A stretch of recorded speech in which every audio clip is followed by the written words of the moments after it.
Chapter 546. Yang Si snorted, "Women should just stay at home and take care of their husbands and children. Why should they go to the battlefield? There are men who protect the country. In my opinion, it's better to take advantage of this incident and disband the women's camp. If people don't appreciate it, it's because they don't know what's good for them." It wasn't that he looked down on women, but he felt that the world was already very difficult. There was no need to treat women so harshly. Liyun shook his head disapprovingly and said, "I don't agree with Sir Jingrong's words. Just as my lord said, it's precisely because the world is difficult that people can't even take care of themselves. That's why women need to step forward. Whether it's to take care of their husbands and children or to protect the country, it's a personal choice. Some people like embroidery needles. Naturally, there are also people who like to be armed and don't like to wear makeup. It should be respected." Yang Si's eyes slanted and he glanced at Liyun. This naive idiot talked about these things clearly and logically, muttering endlessly, "Yun feels that my lord is doing the right thing. It's better to teach a man to fish than to give him a fish. Instead of thinking of ways to protect women like fragile glass, it's better to teach them how to protect themselves. In today's world, many people can't even take care of themselves. How would they care about women who are seen as weak in the eyes of others?" Hearing the word glass, Yang Si couldn't help but think of a day when his student servant accidentally broke Wei Si's glass teacup. That thing was indeed very fragile. Rationally, Yang Si agreed with Liyun's words. There was indeed nothing wrong with it. On his journey from the south to the north, he saw too many refugees. He saw a husband forcing his wife to become a prostitute, ignoring her cries and collecting money from passers-by. As long as he paid, he could do whatever he wanted with his wife. He saw a father selling his young daughter to a slave trader. His daughter cried at the side and he fought with the slave trader just to get a few more copper coins. He saw a man trading his children for food, exchanging his daughter with others in exchange for human flesh to satisfy his hunger. The world was very unfair to people, and it was even more unfair to women among them. Yang Si shook his head and sighed, "Your lord is a person who has tender and protective feelings for women. But," he continued, "this is how the world is now. Even if your lord's intentions are good, the people are ignorant and stupid. They only have benefits in their eyes and greed in their hearts. Just like this time, wasn't your lord summoned back in a hurry because of this trivial matter?" Jiang Pingji established the women's battalion. The female soldiers could receive salaries. She opened a nursery and took in girls and babies who had been maliciously abandoned by their families. How many lives had she directly or indirectly saved? Would the world be grateful to her? In Yang Si's opinion, that might not be the case. She was probably going to get herself into trouble. Liyun was disappointed, but there was nothing he could do. The people of the world are all fools. Bickering with a bunch of people who are as stupid as insects is really asking for trouble. Yang Si said sarcastically, "Female soldiers have already violated the customs and are inferior to male soldiers in all aspects. I really don't know what your lord is doing with this. He's doing this for the good of these female soldiers, but are they and their families willing to accept his kindness?" At this moment, Jiang Pingji was facing a group of insects in Yang Si's words. There were more than 10 people kneeling before her. There were boys who were less than 6 or 7 years old, and above them were old women who were in their 50s or 60s. Behind them were 2 neatly dressed female soldiers. Their heads were lowered and their expressions were blank. Jiang Pingji remembered these 2 female soldiers. A while ago, when the military camp was rewarded and the soldiers who performed well during the siege were promoted, these 2 female soldiers were among them. One of them was promoted to a centurion, while the other was in charge of the trivial matters of the logistics and medical troops. She was also an official. Coincidentally, these 2 female soldiers were beautiful sisters. According to Jiang Nongqin, these 2 were quite talented. She was preparing to train them well and promote them in the future. This time she hurried back because of these 2 women. Jiang Pingji had already understood the situation when she arrived. Her gaze swept over the few people who looked somewhat mean. "You said that you want to take your daughter back and not stay in the women's battalion?" she asked. The oldest woman said, "Yes, I pity my granddaughter. She's old and it's time for her to get married so that it won't be delayed." Jiang Pingji snorted and said, "But I remember that these 2 sisters were the first batch to enter the women's battalion. At that time there was a lot of discussion in the county. The people said that the women's battalion was a camp for prostitutes. You sent them here and beat and scolded them on the way. Aren't you ashamed to say this now?" The old woman's face froze. She never expected that the district magistrate did not respect the old and cherish the young. She directly tore off the skin of their faces and threw it on the ground. What was the difference between this and pointing at someone's nose and scolding them? Filial piety is the most important of all virtues.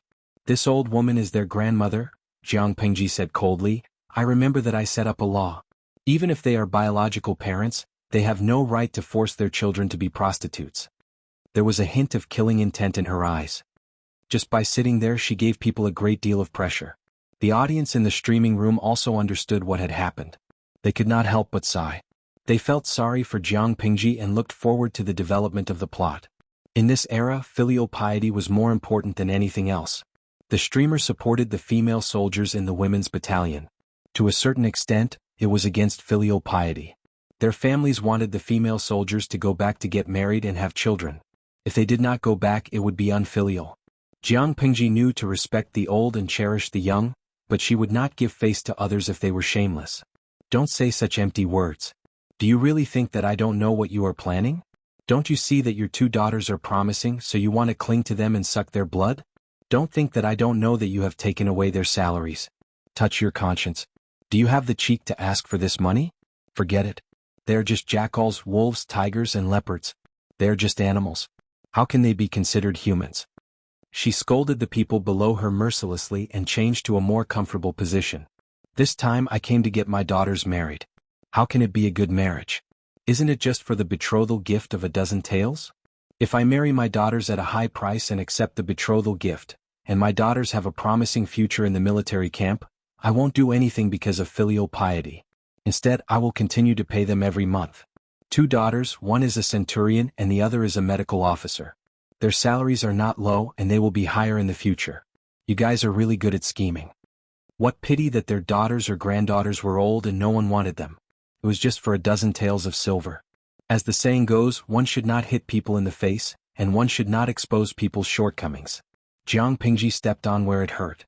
Old woman, the woman kneeling below her wanted to speak, but Jiang Pingji said impatiently, Shut up. You have no right to speak here. Her good mood recently had been ruined by this family. It would be strange if she had a good temper. She turned her gaze to the 2 female soldiers and said, Do you remember that before you entered the women's battalion, you signed a document? The 2 female soldiers said, I remember. Chapter 547. The 2 female soldiers were a pair of sisters. The older one was 17 and the younger one was 15. Apart from them there was a 7-year-old brother. After the earthquake last year, Xiangyang district was in the midst of reconstruction. To save some food, the family wanted to sell their 2 older daughters to a brothel. However, Jiang Pingji was renovating the place at that time. She was in a tight spot and they had no place to sell their daughters even if they wanted to. Later, they heard that sending their daughters to the women's camp would give them half a tael of silver as compensation, so they sold their daughters. With 1 tael of silver for the 2 daughters, the family could save 2 mouths to feed. As for their future, even though their mother was worried, she did not dare to show any abnormalities with her mother-in-law watching over her. Later, the 2 filial daughters secretly gave their monthly salary to their mother, hoping that she could hide it as her private money. That way they could speak confidently at home. However, the mother had always liked to please her husband and mother-in-law. She would spill everything once she opened her mouth. Now, one of the 2 daughters was promoted to a centurion and the other became a small leader of the medical troops. Their salary was also doubled from before. The family boasted about it everywhere. Very soon, a matchmaker came to propose marriage. The betrothal gift was very high. The engaged husband was in his early 30s. 2 wives had died. He had 4 children and his family was somewhat wealthy. He despised the women on the battlefield, but he liked the status of the female soldiers in the women's camp. He felt that it was easier to talk to someone in the army. As long as he could help his family, he would marry him and treat him like a god of wealth. The 2 families hit it off. Then they made a scene at the women's camp. They wanted to drag their daughters back to get married. Jiang Nongqin stopped them and sent an urgent letter to Jiang Pingji at the same time. Perhaps it was Jiang Nongqin's rather good attitude that gave the unruly people confidence. They were also unreasonable and rude when facing Jiang Pingji. However, Jiang Pingji was not so easy to talk to. She immediately retorted. Her murderous aura alone was scary enough. Jiang Pingji chose to ignore the unruly people in a noble and cold manner. She had mixed feelings about the female soldiers. Tell me your choice. The older female soldier bit her lower lip. Her gaze was evasive. She stammered, I'll listen to you. Although the district magistrate promised that the female soldiers could set up a household after they retired at the age of 24 and that their children would follow their mother's surname, there was no such thing. Her mind was a mess, filled with the bombardment of words from her father, mother, and grandmother a few days ago. As soon as he said that, the viewers in the live stream exploded. Sang-K, what the F***CK, there's something wrong with this person's brain. She's willing to marry a man who's old enough to be a father.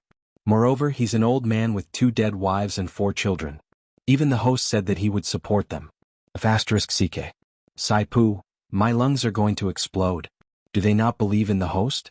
If I were a streamer, my heart would turn cold. Meow meow dada too, don't be so angry. What's the use of scolding them? If it were me, I would go up and slap them. Akateris, Ba, do you still remember how the host trained those female soldiers? You're still beating people up? Be careful not to be killed instead. Shenhua Jidya, I can't take it anymore. My heart is about to collapse. Why doesn't the lady soldier want to believe in the streamer? Kneeling begging for monthly tickets. This is like stabbing a knife into the host's heart.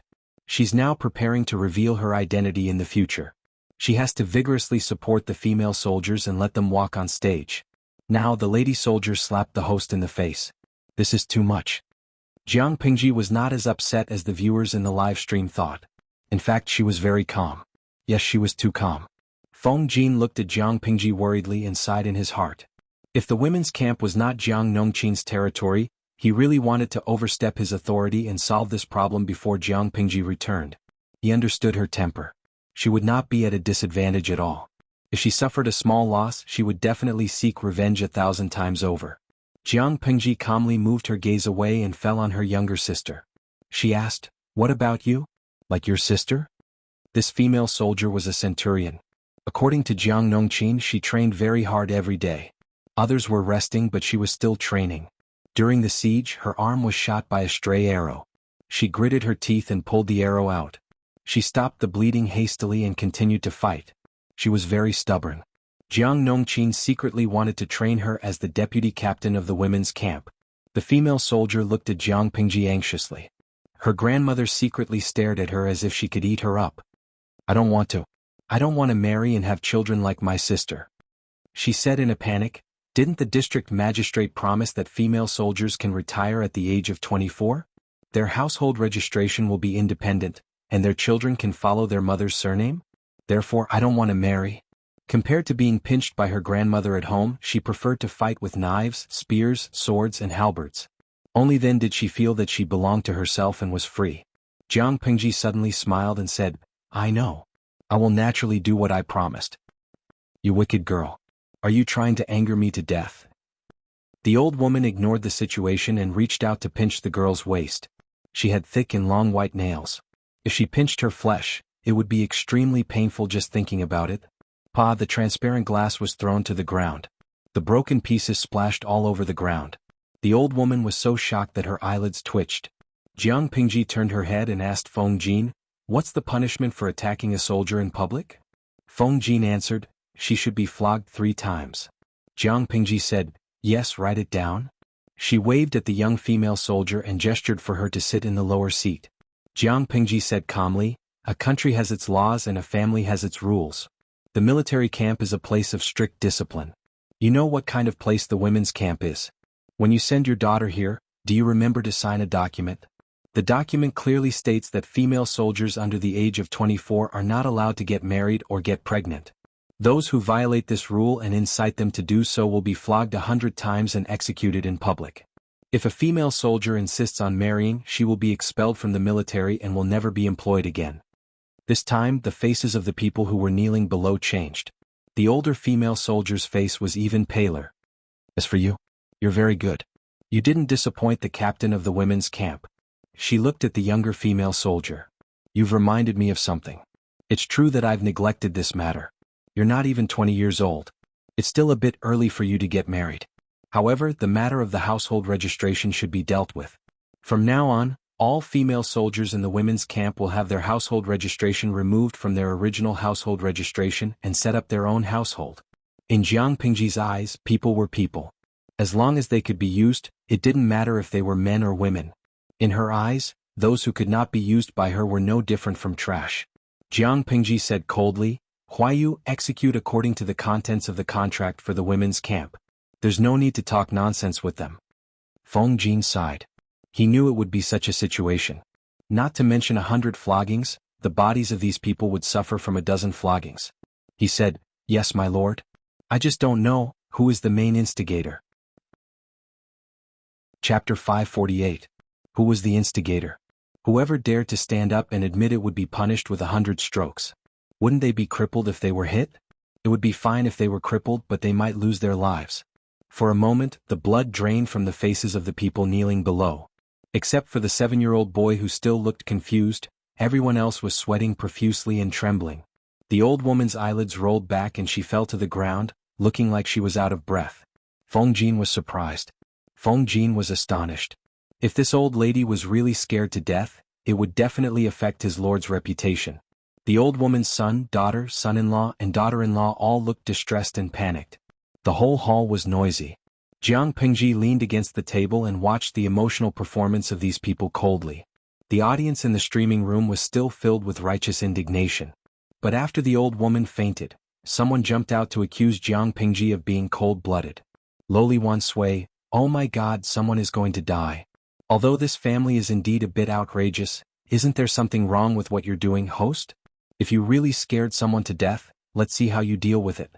A bunch of cold-blooded animals." San Yin Xingjing, the values of this streaming room are so bad. There are violent and bloody elements. Why hasn't the country banned it yet? Sanpai Shudiozo, it can't be banned. It's being streamed on all online platforms. It's as pervasive as a virus. Unless all the streaming platforms are closed and the internet is cut off, maybe this streaming room can be completely banned. But do you think that's possible? Death sentence Bugue, Tiskeke, this streaming room is so bloody. Minors can't control themselves and commit crimes after watching it. They want to teach bad things to children. If one day someone really commits a crime according to the streaming room's practices, it'll be too late. It wasn't the first time Jiang Pingji had been cursed by the audience for 18 generations. She didn't care. Their mouths belonged to them. She couldn't control what they wanted to say. If they could really face her ancestors, who would dare to open their mouths and say a word? She sneered and asked them in return. Host V, I think death sentence is not a bad thing. This person has taught me how to write erotic stories about Lolas. Why did you rape a girl? She could remember clearly which ID had said what and when in her live broadcast room. Jiang Pingji mercilessly dug up the audience member's past. Trying to play double standards with her? He had to make sure that he was clean first. Some of the viewers in the streaming room criticized her, but most of them supported Jiang Pingji. After all, they were old viewers who had followed her for many years. They knew that Jiang Pingji would not speak without thinking. Moreover, this matter was related to the dignity of the women's camp. If they didn't handle it well and didn't follow the rules of the military camp, who wouldn't come over and drag their daughter away to get married? More importantly, was this marriage really for his daughter's sake and not to sell her for a good price? In short, Jiang Pingji was setting up a female battalion, not a premarital training class for unmarried women. If he wanted to take advantage of her, he would have to see if his body could withstand 100 beatings first. The people below rushed to the old woman's side and wept bitterly. The older female soldier was horrified. The fear and worry of being expelled from the army were also suppressed. She was more worried about the old woman's safety. If something happened to her grandmother, wouldn't the family blame her? Just as her parents said, they were her blood relatives. They would definitely do it for her own good. Why would they harm her? Feng Jin looked at Jiang Pingji awkwardly. The younger female soldier was also very flustered at first, but she calmed down very quickly. She was used to seeing this grandmother act shrewdly and make jokes. If she couldn't make a fuss, she would pretend to faint. The word unfilial could break a person's spine. Looking at her face, it was rosy and clean. Where was the paleness and weakness that a fainted person should have? My lord, this, Jiang Pingji snorted. It seems that no one will stand up and admit that they are the instigators. Then I will judge. This boy is only 7 years old. I think he can't instigate his elder sister, so he will be exempted from the punishment. This old woman is really hateful. She doesn't educate her children strictly. 10 beatings. The others will share the remaining 90 beatings. Drag him away to be beaten. That female soldier will be expelled from the army and will never be employed again. She pretended to faint in front of her. She thought she was blind. The old woman still did not wake up. She said, this old woman tried to attack the soldiers before. She should be punished with another 3 beatings. In addition, she pretended to faint in front of me. That's another crime. She should be punished with another 10 beatings. There will be a total of 23 beatings. Just do as you see fit. Don't be frugal. Feng Jin said, "Yes, my lord." He called the guards outside the door and dragged the people away to be punished with beatings. The older female soldier resisted subconsciously. Fortunately, the guards were prepared and she was the first one to be dealt with. Even so, one of the guards' arms was injured. Jiang Pengji snorted mockingly when she saw the situation. What's the use of being strong in martial arts? She's already so cowardly. It's no wonder that anyone can step on her. The older female soldier's martial arts were not weak. She could at least deal with 3 to 5 strong men. However, when her family forced her to marry a man who could be her father and become the stepmother of a man who was older than her, she still agreed miserably. Jiang Pengji was not very kind. She gave them a chance, but they did not appreciate it. No matter what happened to them in the future, they should not blame her. The old woman was dragged out by the guards. She finally could not pretend anymore. She kicked her legs and cried, rolling on the ground. The audience who spoke up for the old woman felt their faces turn red. It was not because they were embarrassed, but because they had been slapped in the face. The older female soldier tried to kneel down to plead for mercy and appease the old woman. Instead, she was slapped on the face, leaving 5 bloody marks. As mentioned before, the old woman had thick and long nails. She did farm work all year round. Her strength was greater than many young and strong men. Even though the female soldier was well trained, she was slapped and rolled on the ground. Her right cheek quickly swelled up. Even her teeth were loose. "You jinx. God damn it, someone's going to die. You're riding 1,000 men, you're king with 10,000 men. If I knew you were such a rotten thing, I should have fallen to my death as soon as I was born. Ouch. Old man, why did you go so early? You left me alone to be bullied by these animals and women whose conscience has been eaten by dogs." The older female soldier opened her eyes wide in astonishment. She could not believe that these words came from her grandmother's mouth. The old woman refused to get up with all her might. She kept cursing and swearing, and everyone felt that her words were dirty to the ears. Jiang Pingji raised her hand and touched her forehead. She said coldly, "Take her away. Don't show any mercy. Flog her as many times as you deserve." The group of guards heard the anger in Jiang Pingji's tone. They secretly cursed the old woman for asking for trouble. Then they each took one side of her and dragged her out by force. The old woman also tried to scratch the guards' arms with her nails. Soon a few bloody marks were left. The guards grimaced in pain. They did not know how an old woman who was almost 50 years old could have such great strength. Chapter 549. My lord, you're really naughty? Feng Jin was speechless, but he couldn't do anything about it. After all, only when his lord was happy could the people under her lead a happy life. I know that gossip is a fearful thing.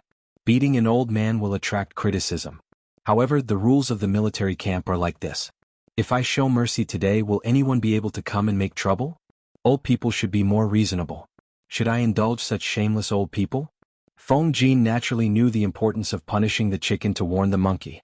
If he didn't get rid of the stick that stuck out, it would be difficult to clean up in the future. Jiang Pingji glanced at the younger female soldier. Seeing that she was a little worried, she felt even more satisfied. She said, "You should be glad that you and your sister made a completely different decision. Otherwise, the rest of your lives will be over." Seeing that Jiang Pingji was talking to her, the female soldier quickly restrained her worry for her sister. She lowered her head to the Lord and listened attentively. The audience in the streaming room came back to their senses and understood the other meaning of Jiang Pingji's words. "Hide and seek, cat baby. I just remembered that this family obviously doesn't treat this pair of sisters as family. They treat them more like goods." Thinking about the old woman's curses just now, it's not an exaggeration to say that they're enemies. Just as the streamer said, so what if they have fighting skills? The female soldier's skills to resist the guards were really beautiful, but her heart collapsed and she couldn't stand up at all. Now that she's been removed from the military and will never be employed again, the family will torture her. Fortunately, her sister is smart and not stupid. On Huan City.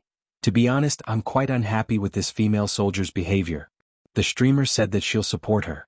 She should know what kind of people her family is, but she still chooses to be submissive. According to this development, I think her ending won't be good if she goes home and marries someone. How can it be good? The husband's family saw her position in the military camp and married her to be useful. Now that she's been removed from the military, she'll become an ordinary civilian. This marriage will definitely fall through. Even if it doesn't fall through and she marries into someone else's family, she'll be tortured to death. Twilight Sunset. That's why the streamer said that the younger sister is smart and not as stupid as her sister. His younger sister was still in the military camp and she was still a centurion. Although she was not a high-ranking official, it was already very powerful for ordinary people. With her younger sister supporting her in the military camp, no matter how difficult her life at home was, she should be able to survive. If her younger sister was also stupid, hee. The viewers in the live stream knew what he was going to say even without him saying it. If her younger sister did the same thing and was removed from the military, she would lose her position as a centurion. When they returned home, they would just be obedient daughters who should be unconditionally filial to their families in the eyes of others. Their families would do whatever they wanted to them, including buying and selling. He recalled how the old woman had scolded her granddaughter. He directly said that his granddaughters were used by thousands of men. What kind of good ending would they have when they returned home? Only then did the young female soldier understand the deeper meaning of Jiang Pingji's words. Her eyes were slightly red and she was worried about her sister's future. Jiang Pingji saw through her and said, "If you're really worried about your sister, try your best to do your part. The stronger you are, the better off she will be at home. If you're not strong enough to make your family flatter you, she'll only be humiliated." The female soldier bit her lower lip and plucked up her courage to plead for her sister. "My lord, my sister is actually—" Jiang Pingji interrupted her and said, "In the face of such a situation, the smartest thing to do is to remain silent. This is the best for your sister. The women's battalion is indeed a little rebellious in today's world. It's not tolerated by the secular world." The female soldier lowered her head even more after hearing that. As the first batch of female soldiers in the women's battalion, she had also experienced the days when she was ridiculed and misunderstood by others. Jiang Pingji acted as if she did not see her reaction. If you want to really stand up and let the women's battalion be accepted by everyone, you can't even take a wrong step. If I side with your sister, what will happen to the rest of the women's battalion? The military camp is a place where words are final. If orders are changed all the time, what will become of it? Don't think that only your family is the smartest in the world. Who knows how many people are secretly scheming the same thing as them? Do you know what it means to kill a chicken to warn the monkeys? Your sister and your family are chickens that will be slaughtered to warn the monkeys. In other words, if Jiang Pingji could not handle this matter perfectly, the women's battalion would really become a premarital training class in the future. Of course. She suddenly laughed. The coldness in her tone made one's hair stand on end. If you don't control yourself and lose your mind, you'll also be among the chickens that will be slaughtered. There are many talents in the world, but there are only so many opportunities. There are too many monks and too little porridge. If your sister doesn't want to seize the opportunity, naturally there will be others who will covet it. Do you think I'm right? The female soldier listened and broke out in a cold sweat. It was still midsummer, where it had not rained for a long time, but she felt as if she had fallen into an ice cellar. At the same time, a sense of relief rose in her heart. According to her understanding of those relatives, if the two sisters did not have anyone to rely on, they might really be driven to death. However, when she thought of her sister, who was supposed to be in high spirits, she could not help but feel sad. On the other side, the family put on a good show. The old woman had to endure 23 strokes of the cane, but when she saw the wooden stick that carried out the punishment, she almost fainted from fear. Because the punishment was carried out in public, there were naturally many onlookers. It was said that the family of the female soldier wanted to take their children back to get married, but due to the original contract, if they wanted to do so, the instigator would have to suffer 100 strokes in public, and the female soldier would also be removed from the military. This made many people's hearts tremble. Just as Jiang Pingji said, the family of the female soldier was not the only shrewd people in the world. Others more or less began to have ideas about their daughters. So what if they entered the women's battalion? They were still their children. If their parents asked their daughters to get married, would they dare to rebel? However, when they heard that the punishment was 100 strokes and that the girls would also be removed from the military, many people gave up on this idea. If they were removed from the military, they would lose money. It would not be enough even if they paid for it. How could they help their families? Not to mention the 100 strokes of the cane.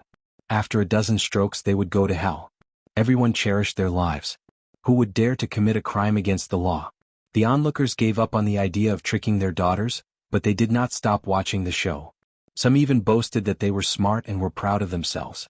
If they did not resist the greed in their hearts, they might be the ones who would be stripped of their pants and thrown on the ground to be spanked. When the old woman saw this scene, she knew that she could not escape today. She cried, made a fuss, and screamed. She pinched her granddaughter's arm with her right hand, almost twisting a piece of her flesh off. When the bystanders saw that the area quickly turned purple and black, they could not help but rub their arms. Oh my, this strength! Is she an enemy? Chapter 550. After beating her granddaughter, the old woman vented her anger. Her hair was messy, and her clothes were dusty from rolling on the ground. She cried to the guard who was carrying out the punishment, "Sir, how can I take 23 strokes? Old man, why did you leave so early?" The guard spread his hands helplessly with an expression that said, "I can't make the decision. The Lord also said that your son, daughter, son-in-law, and daughter-in-law can take the punishment on your behalf." The expressions of the old woman's children changed. The two daughters-in-law shrunk their necks, and the son-in-law looked up at the sky. The few of them had shared out the 90 floggings.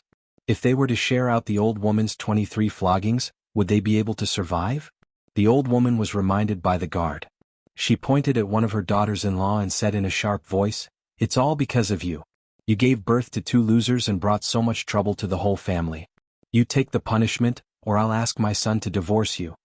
The woman who was pointed at turned pale, and her body was on the verge of collapse. At this time, the female soldier who was beaten finally regained her senses. She sneered and said, "My mother has a child in her belly. She can't take the punishment. Grandma, didn't you say 2 days ago that my mother was going to give me a younger brother? You know she has a child in her belly." The guard was surprised and looked at the weak woman with shrunken shoulders. If she is pregnant, she can't be beaten. In other words, there was one less person to share the 90 strokes. The old woman had to find someone else to take the 23 strokes. The old woman's face turned red. The discussions of the onlookers came into her ears. What a vicious old woman. She knows that her daughter-in-law is pregnant, but she still wants her daughter-in-law to take the punishment for her. Tsk. I'm her neighbor. We live in the same courtyard. I didn't expect this family to be so unreasonable. I heard that their two daughters are in the women's camp. One is more promising than the other, and their monthly salary is subsidized to the family. Their family lives are the best in the courtyard. I was so envious of them. Looking at it now, this family didn't have any good fortune. The daughter is trying to climb up, but the whole family is holding her back. Old shrew. She's so vicious. Isn't she afraid of getting even with the king of hell? If my daughter is so good, I'll wake up laughing in my dreams. It's a pity that he's a sickly invalid. How can he go on the battlefield to kill the enemy and make contributions? Some people just don't know how lucky they are. They don't know how to cherish the blessings that others can't ask for. It's really unfair. Tsk, you guys don't understand. This was called being short-sighted and blind. You can only see that your daughter can be sold at a high price in exchange for a hefty betrothal gift, but you can't see how much benefits your daughter can bring to the family in the future. You're so short-sighted. Tsk. During the previous siege, regardless of whether they were deployed to fight in the war or stayed behind to defend Xiangyang district, the female soldiers who performed outstandingly and made contributions were all rewarded. Some were promoted in status, while others were rewarded with money. The two female soldiers in this family had both. When the news came out, many people were envious of them, but the family just had to seek death. Some smart and quick-witted people would call their daughters dearly and try their best to repair their blood relationship, hoping to get the protection of their daughters. Only such a stupid and greedy person would do something as stupid as killing the goose that laid the golden eggs. The old woman heard the people around her discussing. All of them accused her family of being greedy and stupid, but no one stood up to speak for them. She was stunned and her mind went blank. When she heard others say that they were short-sighted, she cried even harder. We're also blinded by lard. We're all deceived by the black-hearted Iceman. The old woman opened her mouth and was ready to push the blame to the matchmaker. It was the matchmaker who instigated them to harm their daughter. However, everyone knew in their hearts that if this family was not greedy and black-hearted, how could the matchmaker persuade them? The guards were already impatient, and the surrounding people jeered, wanting to see them beaten. The family was scared and panicked. The father of the female soldier raised his hand and wanted to beat his wife, who asked this woman to give birth to two scoundrels. One side of the female soldier's cheek was already swollen, and her arm was covered with black and blue pinch marks. She looked very pathetic. Seeing that her mother was about to be beaten, she raised her hand to stop her father's raised arm and pinched the vital part of his wrist. This would make one's bones hurt. I'll bear the punishment for mother's punishment. The others will be punished according to the rules. Her mind cleared up a little, and she made a decision that was not considered stupid. She could not bear the reputation of being unfilial, so she took the initiative to bear the punishment for her mother. It was only 7 or 8 strokes. If she didn't do anything, the old woman might react and force her to bear the 23 strokes of the board. 7 or 8 or 23 strokes, even a fool would know which to choose. The old woman reacted and pointed at the female soldier, asking her to bear the punishment. After all, she was her granddaughter. What was wrong with taking a few strokes for her grandmother? The guard smiled and said, "Granny, your granddaughter is very filial. She has already taken the initiative to bear 8 strokes for her mother. If she bears 23 strokes for you, she will lose her life here. You're a grandmother. You don't want to force your granddaughter to death, do you?" The old woman's face turned red, then green, and finally black. Her granddaughter took the initiative to bear the blame for her mother. She was a filial daughter, and as a grandmother, it would be unkind if she continued to push the blame. The guard added, "She is a girl after all. She is still young. If she is beaten too much, it will be bad if she can't have children in the future if she gets hurt. Granny has a few sons and sons-in-law. They are men, so it's not a big deal for them to take a few more strokes." The crowd jeered. Men were afraid of being spanked? The guard wanted to say something, but his companion winked at him, indicating that if the matter was dragged on for too long, the person in charge would be unhappy. Seeing this, the guard waved his hand and asked people to beat them one by one according to the rules. According to the rules, people who were punished in public had to take off their pants and be beaten on a high stool. The men were fine, but when it came to the daughters-in-law and daughters, they cried and screamed. The guard gloated, "You're all men. Why don't you take the punishment for your wife? We'll try to be gentle." The common people were convulsing with laughter and egging him on. "Yes, you're a man, but you let your wife take off her pants to be beaten? Try to be gentle, but it still hurts." The man who was beaten 8 times on the ground was furious, and he scolded his wife. "Stinky woman, you want to see me die so you can remarry, right? Can a few strokes kill me?" No matter how unwilling the old woman was, she was beaten 10 times in the end, and the remaining 13 strokes were shared among the younger generation. Originally, the younger generation was unwilling. Even the youngest son, whom the old woman doted on the most, couldn't help but hide far away when he heard this. In the end, they pushed each other and barely shared the 13 strokes, but the old woman still had to take 10. When it was the female soldier's turn, the guard said, "She came from the women's camp after all, and we've guarded the city together. You don't have to take off your pants." The female soldier's face was pale and she murmured, "Thank you." There was a trick to beating someone. Where and how much strength was used, there was something fishy about it. The female soldier was beaten badly, but the guard showed mercy. She would recover in a few days. Chapter 551. Is the fight over? Jiang Pingji asked the guard who was kneeling below. Her eyes were indifferent. The guard said, "The execution has been completed. Well, you may leave." Jiang Pingji sighed. She felt that she should strengthen the ideological education of the female soldiers. She originally wanted to influence them subtly, but now it seemed that it was not possible. She had to use a violent method. Let the female department of the government office write down the cause and effect of this matter and post it on the city wall. Try to describe it from a fair point of view. Don't mix personal emotions and opinions. Since she wanted to punish the chicken to warn the monkey, she could not easily let go of this opportunity. She also needed to expand the scope of the news and let all those who had such evil thoughts give up on these ideas as soon as possible. She did not want to receive similar news tomorrow or the day after. It was simply terrible. The army was the weapon of the country. Once they entered the army camp, they should focus on the overall situation and act according to the military law. However, the current situation of the society was that clan and blood ties were the most important. Even the country could be put aside. The audience in the streaming room felt that it was ridiculous for the people to drag their daughters back to get married. In fact, it was very normal. They regarded their children as private possessions. It was the parents' right to deal with them. Didn't they see that selling their children was the norm? Not to mention her society, even in the society of the audience in the streaming room, was it not illegal for parents to sell their children? But in this society, all the behavior of parents towards their children was allowed and legal. It could not be considered a crime at all. It was not even wrong.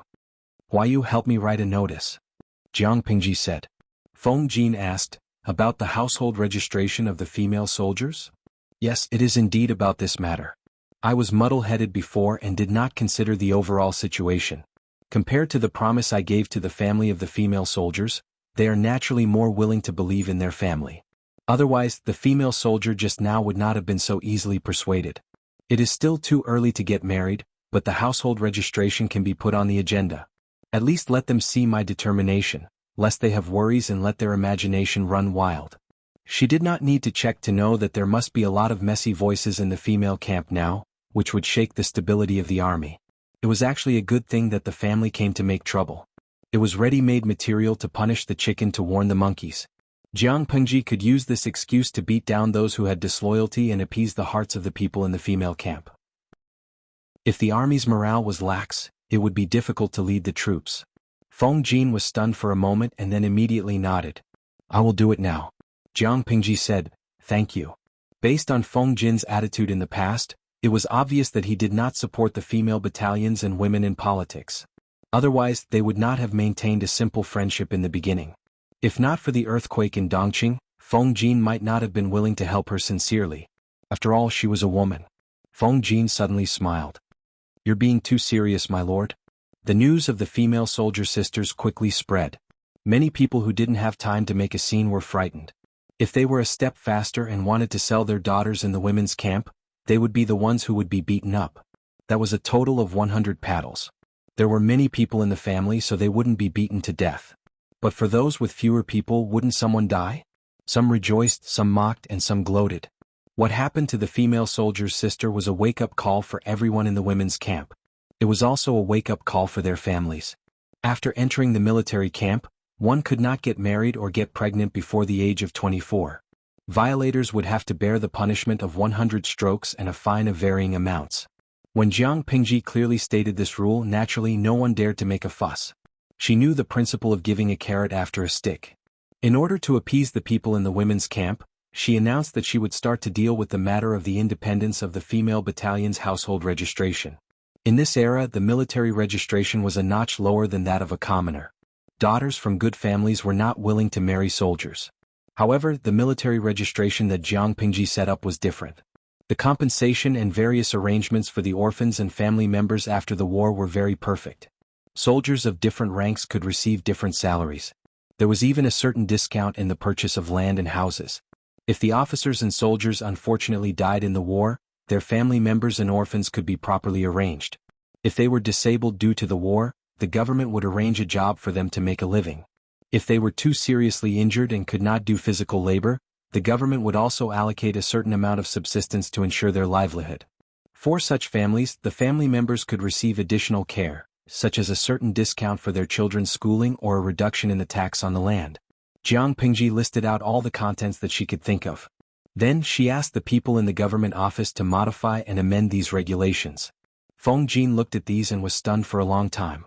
When he returned home, Wei Jingxian carried Changxing and fed her. Seeing her husband's face full of shame, she could not help but say a few words of concern. Feng Jin said, I'm just ashamed. Lanting's boldness and ambition are indeed so shameful that I have no place to show my face. Post-war compensation. Throughout history, very few people mentioned it. Soldiers did not have anyone to rely on when they went to war. Otherwise, why would the people panic when conscription was mentioned and treat them like wolves and leopards? After all, there were only a few people who made contributions. Most people still died in the war in obscurity or were left with lifelong disabilities and no one to take care of them. Those with a bit of conscience would give some compensation, but they would always be exploited. In the end, they would only get a few copper coins. If there was no conscience, they would not give anything. The child that they had raised for more than 10 years would die in vain. That was why there was a saying that good men do not become soldiers and good women do not marry soldiers. Wei Jingxian listened to Feng Jin's narration. After a while she muttered, this is a huge expense. Can Lanting support it? Feng Jin shook his head. She said that we have to support it even if we have to live frugally. It's fine if the officers and soldiers bleed on the battlefield, but we can't let them cry after the war, right? Lanting's words were crude, but the truth was not. If it can be implemented, she can completely control the morale of the army and build an elite army that no one can defeat. Everyone knows the truth, but she is the only one who has the courage to do it. Jiang Pengji's territory was not big at the moment, but she had a private treasury. These benefits were nothing. However, when she started to conquer the world in the future, the number of people in her territory would increase day by day. The burden would be heavy. Post-war compensation was not something that could be solved in one go. 1 or 2 days were nothing, but how much of a burden would it be if it was a few years, a decade or even decades? She had the courage to bring it up. Looking at the detailed regulations, it was obvious that it was not a spur-of-the-moment decision. It should be the result of thinking for a long time. Wei Jingxian sighed and suddenly lowered her head to tease Changxing, who was looking at them eagerly. She teased, lanting. Even though I know she is a woman, I still feel a little moved. Feng Jin's face darkened. Jealousy bubbled in his heart. Madam. Chapter 552. Sister, I'll have to trouble you to take care of me at home from now on. The female centurion helped her sister pack her luggage. The order to expel her from the military had already been issued, so her sister naturally had to pack her things and leave the women's battalion. Rest well at home, don't be afraid of spending money. My salary will be sent home in the future. You'll be in charge of it. If I let mother hold it, I'm sure she'll be cheated away by those black-hearted people. Okay, I got it. From time to time, the older female soldier would raise her head to look at the younger sister, her eyes filled with regret. She didn't know what happened to her during that period of time. Her father and relatives bombarded her one after another, telling her that getting married was more reliable than being a soldier. If she got married, she could be the head of the family and become the wife of the head of the family. If she could get a boy, he might inherit the family business in the future, and there would be hope for the rest of her life. He gave her all kinds of examples, telling her that the Lord's promise was definitely a bluff. She was so muddle-headed that the scales in her heart were tilted towards her family. Now, she had been stripped of her military status. When she returned home, wouldn't she be tormented by her family?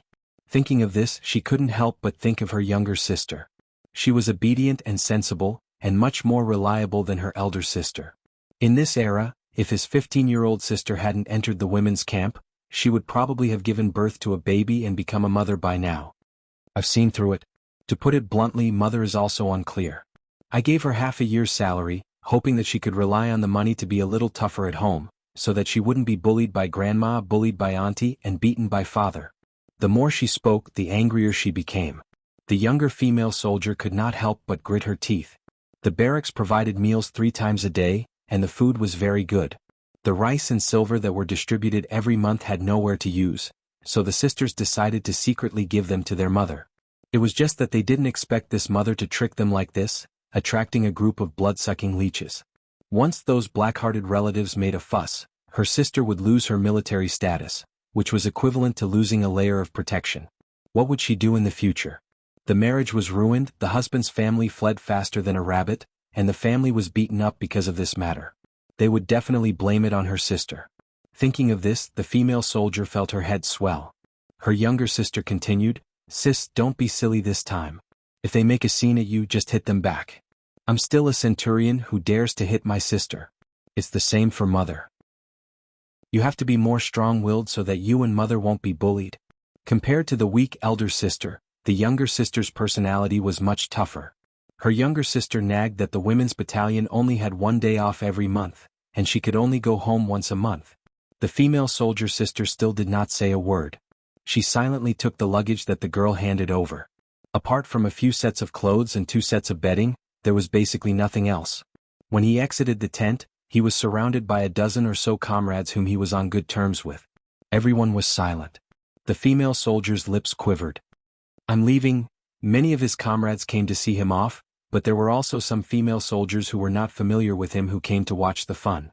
After all, she was the first person to be stripped of her military status and banished from the female battalion since its establishment. The female soldier's sister almost ran away in a panic. Even though no one said anything, she felt uncomfortable all over. It was as if there were countless pairs of half-smiling eyes looking at her, laughing at her for being weak and useless, laughing at her for abandoning a bright future, and willing to be tortured by her family. The female soldier's younger sister saw those amused gazes and could not help but feel angry. She said shrewdly, "What are you looking at? If it wasn't for my sister, would your household register have been moved out so early?" A female soldier laughed and said, "Even if it wasn't for your sister, there might be someone else's sister. Everyone knows what happened in the women's battalion recently. However, your parents couldn't help it, and your sister's brain is also empty. In my opinion, it's good that your sister left the women's battalion early. She doesn't care, and there are plenty of people who want to get in. If it wasn't for her suspecting the Lord, Would this have happened? She didn't care, but there were plenty of people who did. If this matter was investigated carefully, it was clearly the female soldier's sister who was disloyal and distrustful of the Lord. What was the use of such a person in the women's battalion? The female soldier's younger sister was speechless. Forget it. Didn't Commandant Jiang always say that people who want to save themselves can be saved, but those who resign themselves to adversity are definitely hopeless? Your sister's skills are considered one of the best among the female soldiers. If your family members hit her, do you think she will fight back? You should be more careful. If you have time to bicker here, why don't you go and beat up your parents? Lest your sister's corpse turns cold the next time you go back on your break. No matter how good her skills were, she would still be beaten to death if she didn't resist. These words were somewhat vicious, but they were not without reason. The female soldier's face turned green and then red. This matter was only lively for 2 days, and the female soldier's attention was attracted by another major event. The female soldiers who had performed meritorious deeds in the previous few battles were the first to receive their own independent household register, and they were the owners of the household. Although all the female soldiers could receive their own independent household register, there were differences in the timing. The first batch of female soldiers had performed meritorious deeds. Imperceptibly, this increased the desire of the female soldiers to achieve meritorious deeds. This policy also dissatisfied many of the female soldiers' families, and they opposed it. The owners of the household were the people who were in charge of the household. If these losers ran away one by one, how could they control them in the future? However, under Jiang Pingji's strong suppression, the voices of resistance quickly disappeared without a trace. Fengyi County was a rare refuge. If the district magistrate hated them and they were chased out, how could the family survive? Even though they were unwilling, this policy was still implemented smoothly. It was just that the household register management department was pitiful. There weren't many female soldiers, but they weren't few either. Thousands of people had been separated from their original household registration. It wasn't as simple as just moving their household registration. There were also issues of property and inheritance involved. Everyone was busy from day to night. It was still summer, but they were already half dead. While Jiang Pingji took care of the female battalion, she did not forget about the male battalion. Welfare policies were promulgated one after another, which greatly reduced their worries during the war. As a result, the male soldiers did not care about envying the female battalion. Each of them was grinning from ear to ear. Even though they were training under the hot summer sun, they were still full of energy. They could hear the roaring slogans in the military camp from afar.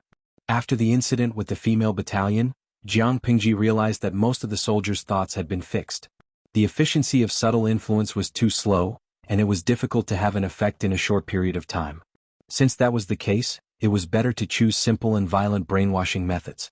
Whether it was morning training or evening training, everyone had to shout the rules of the military camp and use them as slogans during training. It was the same for both the male and female battalions. 1 or 2 days was nothing. She did not believe that these people would not be affected day after day. Jintian Khan, streamer, you are getting closer to our party. You have a bright future. I have high hopes for you. Hey Apinga, streamer, do you want to consider setting up a political commissar in the military camp? Given that the ancient and modern military systems are different, the political commissar you set up doesn't have to manage too much. Usually, he will tell the soldiers simple war stories and instill ideas that you think are useful. Occasionally, he will manage internal affairs. He will be like a good wife who is a housekeeper. He will teach illiterate soldiers how to read and eliminate illiteracy. Chapter 553.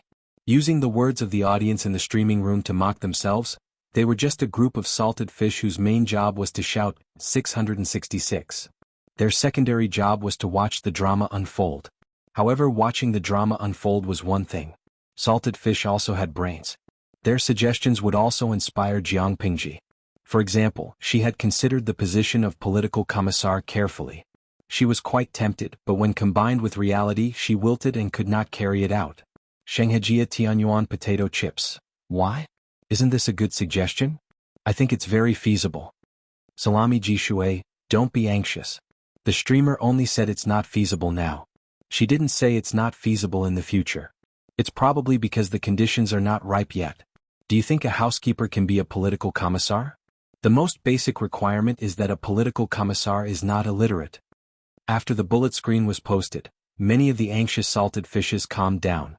Yes, they forgot that 99 out of 100 people in the streamer's world were illiterate.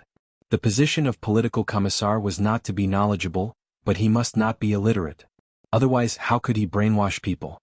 How could he eliminate illiteracy? To put it bluntly, Jiang Pingji was still short of manpower. How could she not be short of manpower?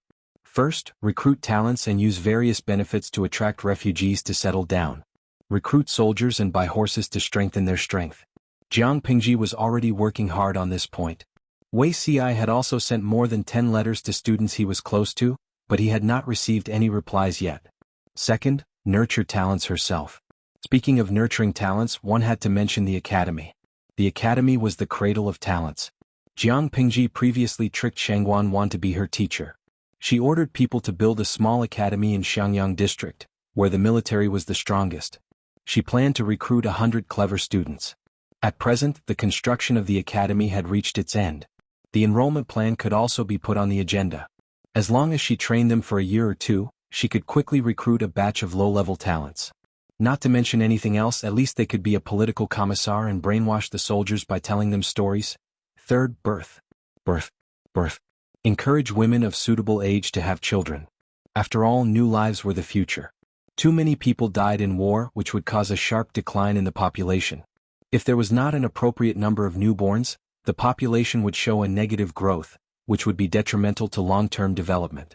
Speaking of the third point, Jiang Pingji could not help but scratch the wall. Why was the fertility conditions here so backward? I really don't want to issue this law. I feel like it goes against my own principles, but I have no choice but to do it. Sigh. Jiang Pingji finished scratching the wall and complained to the audience with a serious face. The audience in the streaming room had been with her for a few years. Through the bits and pieces of information she occasionally revealed, they knew why Jiang Pingji said that. In the host's world, the birth of new life depended on the hard work of scientists. Men and women donated their sperm and eggs and went home to wait to hold their children. Even so, men and women still found it troublesome to have children, and the population grew at a negative rate. It was only thanks to the clever government that they started the population breeding program that they managed to stabilize the human population, which had been declining for a while. You said that the womb nurtures and naturally reproduces new life? Dear, a few years in prison is waiting for you. Starting from 10 years, up to a lifetime. Now, for a big shot of the Federation to issue a law to encourage women of suitable age to have children, in her opinion, this crime was enough to warrant a death sentence. Complaining was one thing, but it still had to be done. There was a great drought in the north that year, and the crops in the fields had almost withered. The Tsingyi army and the Red Lotus group, who were fighting so hard that they could barely hold on. Now that they could no longer resist, the situation in the north had stabilized a little. At least before the spring plowing next year, there would be no large-scale conflicts in the north. This was a good opportunity to cultivate and recuperate. Jiang Pingji intended to seize this opportunity to let the people under her rule cultivate and recuperate, such as giving birth to a baby. However, even though it was a policy to encourage the population, Jiang Pingji also added some personal items. The best age for women to give birth was between 25 and 30 years old. The body was basically mature, the bones were completely calcified, and the pelvis was further widened. This was the most suitable state for giving birth. This was also one of the reasons why Jiang Pingji set the retirement age for female soldiers at 24 years old. If the population was to be encouraged, she decided to give appropriate encouragement and benefits to pregnant women at this age. Of course, in view of the high probability of abandoning baby girls in this era, if birth was encouraged, it was unknown how many baby girls would be abandoned or murdered as soon as they were born. For this reason, she also added another rule. If the families did not want to raise the baby girls that were born, they could send the baby girls to the nursery. They could not abandon or deliberately murder them. Families who were willing to raise the baby girls would be given some convenience. However, although she had a good idea, many people, including the strategists under her, were a little puzzled. Most of the people got married between 13 and 18 years old. It would be a big problem if they got married later. Therefore, their childbirth was also concentrated at this age. Why did the Lord reward pregnant women between 25 and 30 years old? According to the current trend, pregnant women in their 30s could basically have children with their daughters-in-law. Faced with this doubt, Jiang Pingji blinked and said, "You're uncultured. Read more." Feng Jin, who was reprimanded as uncultured, readily asked, "Which book should I read?" "Medical books, of course." Jiang Pingji smiled and said, "I read a variety of books. I've read all kinds of medical books. Medical books also say that it's not good for a woman's health if she gives birth too early. Haven't you noticed that for those young couples who have 7 or 8 children, basically only the children born later can survive? The children born earlier are either weak and sickly or died early due to other reasons. Feng Jin was slightly surprised. Was there really such a thing? Of course there was. Many doctors were also aware of it, but they could not say it. Whoever said it would be scolded. Which family did not hope for their wife to quickly bear children for the family? The Feng family had strict upbringing. Whether it was a man or a woman marrying a wife, the age of marriage was 17 or 18 years old. Some were even 2 years later. The situation was much better than those who got married and had children at the age of 13 or 14. Therefore, Feng Jin really did not have many feelings about this. However, if he carefully understood the people at the bottom of the social ladder, he would know the truth of Jiang Pingji's words. Jiang Pingji said again, "I'm not saying that children in their teens are not allowed to have children. I'm just more encouraging older people to have more children. Instead of giving birth at the age of 13 or 14 and having 7 or 8 children in their 20s, only 2 or 3 children survived in the end, it was better to wait a little longer. When the body was slightly developed, the survival rate of the children would be higher." Medical technology in this era was very backward. It was very risky for women to give birth at an inappropriate age. The risk was even greater. Jiang Pingji's current strength was still too weak. She would not go against the trend of the entire society, but she could adapt to the situation. Not only could she achieve her goal, but it was also in line with the current trend. She worked hard to find a balance between the two and slowly change the world. Feng Jin's mind was a little messy. After a while, he said helplessly, "If that's the case, it's best for my lord to collude with a few doctors and tell them the reason. Otherwise, if this law of yours is passed down, I don't know how many people will scold you." Why did he scold Jiang Pingji secretly? Chapter 554. Doctor, will my daughter-in-law's child be all right? Ever since Jiang Pingji issued the new laws, the people were puzzled and overjoyed at the same time. They were puzzled. They could not understand why their lord wanted an old woman between 25 and 30 years old to give birth to a child. The child would be the same age as her grandchildren. Wouldn't she feel ashamed? However, the doctor in charge had said that the Lord's words were not wrong. The people followed blindly and were more easily influenced by public opinion. In terms of fertility treatment, who had more power than the doctor? The doctor said that pregnant women who gave birth to children at a young age would have a weak body and the pregnant woman would not be in good health. The people began to recall. They all married and had children very early. Which family's daughter-in-law did not get pregnant several times and give birth to 7 or 8 children? What was the result? How many children were raised? Putting aside human factors and starvation, if one were to consider the possibility of dying prematurely due to a weak body, it would be extremely terrifying. There were no effective contraceptives in this era. Once you were pregnant, you had to give birth no matter how long it was between the 2 births. Thinking in this direction, the people shuddered. Which family's daughter-in-law did not give birth when they were in their teens? If they did not die from dystocia, the children would jump out one after another. 7 or 8 children would be born and in the end only 2 or 3 would survive. If they encountered other disasters, it was estimated that only 1 child would be left. Some would not even have a child.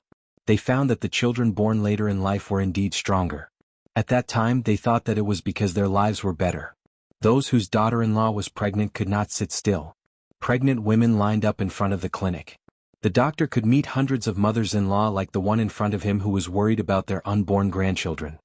He secretly sighed in his heart. The doctor felt that he was unlucky today. Why was it his turn to be on duty? Your daughter-in-law is strong. If she takes good care of her pregnancy and relaxes her mind, she will definitely give birth to a healthy child. The woman said, "But my daughter-in-law is only 16 years old this year." The doctor curled his lips in his heart. Even if she was only 13 years old, could she abort the child, not to mention 16 years old? Which medical student did not know that giving birth too early was easy for the child to be born with congenital deficiencies? However, he could not say this. Marrying a wife was to carry on the family line. Why would these mothers-in-law, who only had grandchildren in their eyes, care about this? Anyway, she was someone else's daughter. It was wrong that she couldn't give birth to a son, and it was also wrong that she couldn't raise a son. Everyone was in the wrong except for being a mother-in-law. The doctor was frustrated, but he replied gently, "Childbirth is also divided into innate and acquired. Even if there were some innate deficiencies with proper care, it could be made up for, but it would take more effort. Looking at your daughter-in-law's complexion, I saw that she seemed to be in a difficult position. Looking at her pulse, it was obscure and heavy. This was a knot in her heart. "Oh madam, don't worry too much. Don't give her too much pressure. Pregnant women need to feel good physically and mentally, be healthy and be in a good mood. This way they can give birth to better children. Don't you think so?" The doctor in charge had been instructed that they had to insist on giving birth early. Although it was easy for a child to die young, they could not say that it was too late.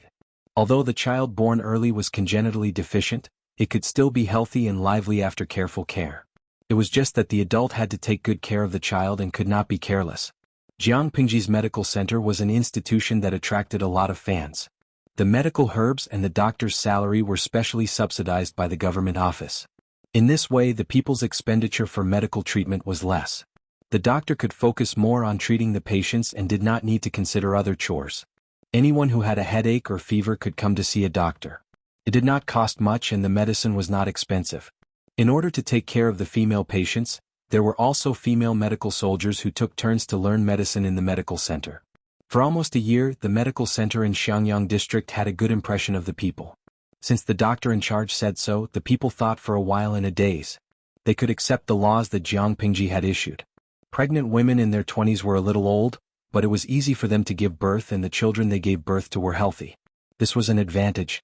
Fengyi County ushered in a small baby boom. It diluted the gloomy atmosphere to some extent and brought some joy. This year there was a great drought in the north.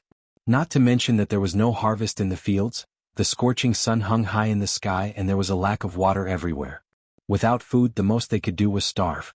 When they were extremely hungry, they could eat mud, bark, tree roots and grass. However, without water they could not survive for 3 to 4 days. The Tsingyi army was the first to be defeated because they only knew how to destroy and not produce and manage. In order to survive, there were more and more deserters. The increasing number of deserters meant that there were more and more mobs and refugees. In comparison, the situation of the Red Lotus group was still considered good. They fought with their faith and governed the people with their faith. There was a drought in the entire northern territory. They even led the people to pray to the gods.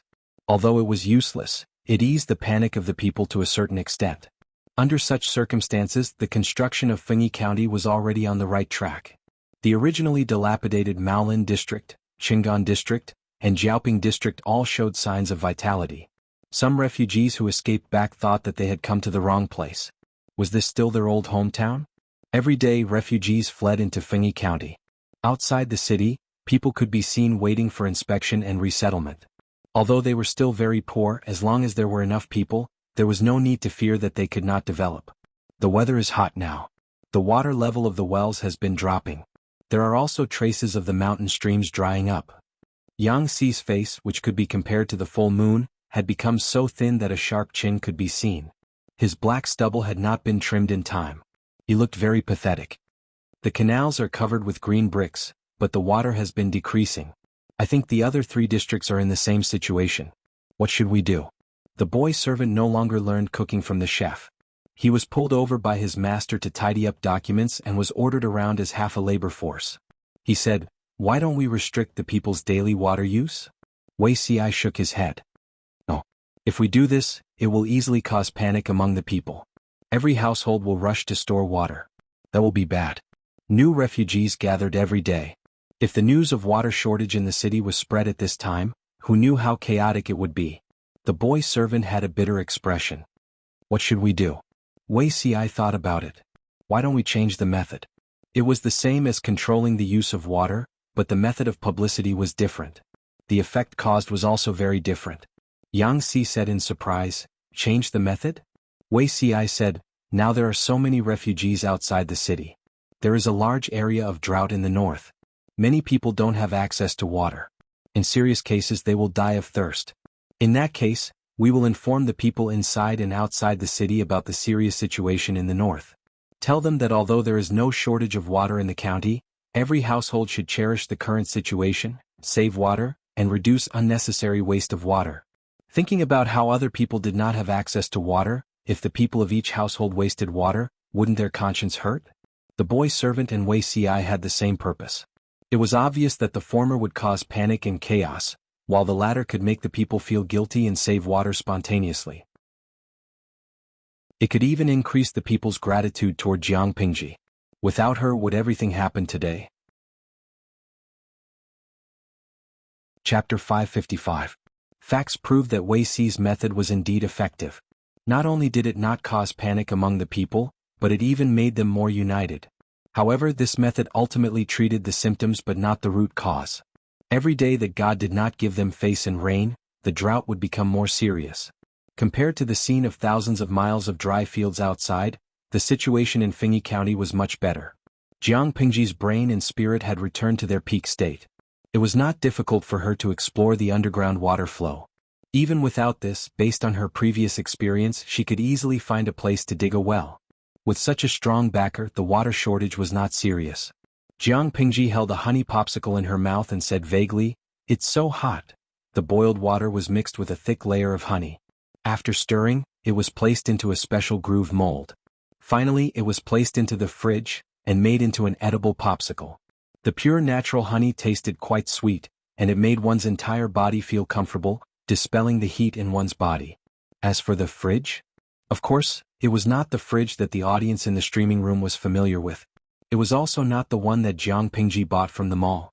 That shabby and rubbish mall did not even sell a bathtub, let alone high-end furniture like a fridge. Even if there was, where could they find a generator? The fridge that Jiang Pingji mentioned was actually the ice-making box that she and Jiang Ping had created. It was called fridge for short. In ancient times, ice was mostly made from snow and ice in winter. Then it was stored in an ice cellar and enjoyed in the next summer. Jiang Pingji knew how to make ice, but she did not know the name of the ice-making material in this era. After pondering with Jiang Ping and Jiang Ping for a long time, she finally found a material that could be used to make ice. The audience in the streaming room said that it was called saltpeter, a good material for making ice in ancient times. Adhering to the principle that good things should be enjoyed by her subordinates, Jiang Pingji had enough honey popsicles. She asked someone to send the fridge that she made to the other 3 counties to reward her subordinates who had worked hard. They worked overtime in the summer and ate some popsicles to cool down. "My lord, water came out from 3 wells yesterday. As long as we get through this month, the weather should gradually turn cold." Jiang Ping was a technical geek. The person he admired the most in his life was his lord. Her ability to find wells was better than any experienced farmer. Wherever she said a well would produce water, there would definitely be water. If it wasn't so, how could the people live so comfortably? More or less. I hope the heavens will give me some face and rain more before the autumn harvest. That way, I won't be considered to have no harvest this year. Last year, Xiangyang district reclaimed a lot of wastelands. The wastelands were rented to the people in the county town for farming. Even though there was a shortage of water this summer, the people saved water to take care of the fields. For the past few months, it was unknown how much effort they had put in to take care of the crops in the fields. If something went wrong during this period, causing a year's worth of hard work to go down the drain, it was unknown how much the farmers would cry. The 2 of them sat under the porch and leisurely nibbled on popsicles. There were 2 halves of watermelon beside them. After nibbling on the popsicles, they used a spoon to dig into the watermelon. When Feng Jin rushed over, drenched in sweat, this was the scene he saw. His lord was dressed in gray and brown. Her legs were crossed inelegantly. Her trousers were rolled up to her thighs and her sleeves were rolled up to her shoulders. Her long, jet green hair was combed into a ponytail. 2 strands of bangs hung on both sides of her cheeks. She held half a large watermelon in her arms and held a spoon in her right hand as she ate and drank. Jiang Ping's image was not much better. Feng Jin's face instantly darkened. Seeing his expression, the live stream room took the initiative to add psychological words. *CK. These 2 beasts. Jiang Pingji found it funny. Feng Jin was born in an aristocratic family. His upbringing was very good. He would not curse at the slightest provocation. Feng Jin stepped forward and carefully avoided the watermelon skin that was scattered all over the ground. "My lord, what's the matter, Huayu?" Jiang Pingji raised her head. There was still a piece of watermelon seed at the corner of her mouth. She looked very innocent. Jiang Ping, on the other hand, knew how to maintain his image. He covered his mouth with his big sleeves and quietly wiped his mouth. He sat upright, but his stomach was a little full. He felt a little bloated when he stood up. Feng Jin took a deep breath and told himself to be patient. He did not want to lose his temper with such an unreliable lord. He said, "I just received news that something big happened in the south. The second prince's wife and Yaina died suddenly. The cause of death is unknown." Jiang Pingji's brain worked for a moment. She remembered who Enyina was. She shuddered and asked with a serious expression, "Enyina is dead? Who was Enyina?" Some of the viewers who were following the updates intermittently did not know, but the veteran viewers who had a stronger sense of crisis remembered. Waitule Genyu, Enyina?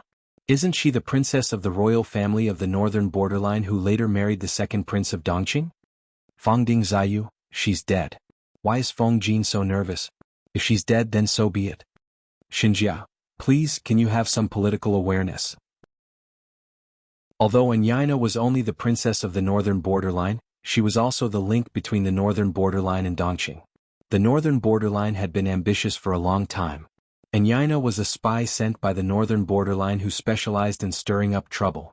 Now that she's dead, the three tribes of the northern borderline will have enough reasons to send troops to Dongqing. Look at Dongqing's current state. Can they resist the cavalry of the northern borderline? Although they had never seen the power of the cavalry of the northern borderline, the cavalry's charging ability and lethality had always been very strong in the ancient battlefield.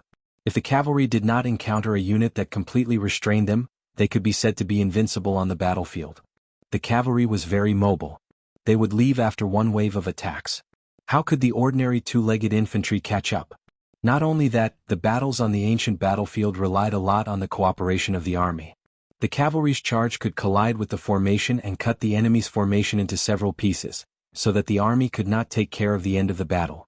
The enemy's combat power could not be maximized and could only be cut and eaten away. According to their understanding, the terrain of Dongqing was relatively flat, which was very suitable for cavalry operations. Once the northern borderline sent troops and broke through the border defense line, the hinterland of Dongqing would be at their mercy. What was worse was that the north of Dongqing was in a mess. The drought and military disasters did not stop, and the south was in full swing. At this time, if the northern borderline launched a sneak attack under the banner of righteousness, Dongqing would really be unable to say anything. They could only swallow their suffocation. The big boss in the livestream explained to the newbie. It was not important whether Enyina was dead or not. What was important was that if she was dead, the northern borderline would have a justifiable excuse to send troops. Jiang Pingji's expression was solemn. If the northern borderline sent troops, her Fengyi County would not be able to stay out of it. Feng Jin asked, "My lord, what should we do now?" The internal and external troubles were really giving her a headache. Jiang Pingji said, "Originally, I wanted to slow down and build while nibbling away at the people to give them time to recuperate. Now it seems that time doesn't wait for me. If we don't speed up when the cavalry of the northern borderline arrives, I'm afraid it will be difficult to resist." She wanted to wait for Fengyi County to recover before sending troops. She wanted to strive to recover the entire Wanzhou after the spring plowing next year, but it seemed that it was impossible now. Chapter 556. The people did not know about Enyina's death. Even if they knew, it was just the death of a member of the royal family. However, the news was enough to stir up the situation in the north if it fell into the ears of sensitive people. Jiang Pingji's face darkened. She inquired about the recruitment of soldiers and the training of the new recruits. Due to the drought in the north, many members of the Tsingyi army or the Red Lotus group felt that they could not live on. They left the organization and became refugees. Fengyi County was an oasis in the desert for these refugees. They tried their best to get close to it. Jiang Pingji asked people to screen them carefully and select those with better qualities to enter the new recruit camp. Thanks to the household registration policy of the female camp, the recruitment was quite smooth. Many women who were forced by life also wanted to enter. However, Jiang Pingji raised the threshold of the female camp. She only selected women who were physically strong, agile, and determined to ensure the combat power of the female camp. In this era, the population could only be multiplied by women giving birth. However, the female camp stipulated that women could only get married and give birth after retiring from the army at the age of 24. If too many women entered the female camp, the population of the territory under her rule would inevitably be affected. This was what Jiang Pingji did not want to see. Apart from that, winning a war did not depend on who had more people. The overall quality was also very important. She would rather the number of people in the female camp be half that of the male camp, but the combat level must not decline. Quality was more important than quantity. Jiang Pingji asked with a serious expression, "How's the mining of the iron ore?" Feng Jin said, "The Tsingyi army soldiers who were captured have been sent to mine. The iron ore vein is considered rich, but in terms of smelting, it's beyond our capabilities. I'm afraid we have to carefully look for skilled craftsmen. This is not difficult. I can think of a way to solve it. The territory had iron ore, which meant that they did not need to buy it outside at a high price. They could save a lot of money. Last year they bought thousands of sets of simple infantry equipment. It made Jiang Pingji's heart ache. They spent money like water. Even if the money was contributed by the prodigal women of the north borderline, it was her money once it entered her warehouse. Feng Jin said again, but I'm afraid it's difficult to deal with the cavalry of the north borderline. To deal with the north borderline, they had to face their cavalry. According to previous understanding, the army of the 3 tribes of the north borderline was generally composed of infantry and cavalry. The ratio of the two was about 1:2. More than 10 years ago, the 3 tribes of the north borderline sent troops to attack Chongzhou's Shangyu County. They used 100,000 troops, including 60,000 to 70,000 cavalry. After the battle, the enemy was unstoppable, taking down 6 cities in a row. If not for the quick response of the residents of Jinbei Marquis, the entire Chongzhou would have been conquered by them if they had been delayed for more than 10 days. The 3 tribes of the north borderline were nomadic people. They dealt with horses all year round. To put it bluntly, children of 7 or 8 years old could ride a horse and gallop on the plains of the north borderline. If the nobles of Dongqing did not have the help of stirrups, they could not even climb up the back of a horse. Stirrups had just appeared in this era, but they were not widely used. Only a few aristocrats would equip their horses with simple stirrups. It was not easy to ride a horse these days, but many people who were skilled in horsemanship did not like to use stirrups. Take Li Yun for example, he often rode a horse without stirrups. That was why he was teased by the audience in the live streaming room, praising his unparalleled waist strength and saying dirty things like how his wife would be blessed in the future. The stirrups could be further improved to assist the cavalry in fighting on horseback. Even those who were not good at riding could quickly learn how to ride. However, in terms of cavalry, even if Jiang Pingji started preparing now, it would be difficult to beat the north borderline in terms of quality, let alone quantity. Unless, while she trained the cavalry, she also trained a special unit that could restrain cavalry.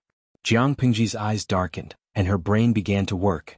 Feng Jin saw that she was in a state of deep thought and could not help but interlock her fingers. He knew that his lord was thinking of a solution, so he did not disturb her. He just waited for her to finish thinking. It's not impossible to deal with cavalry. For Jiang Pingji, there was no unit that was invincible. Even if it was the special genetic warfare force formed by the Human Alliance, they were not invincible.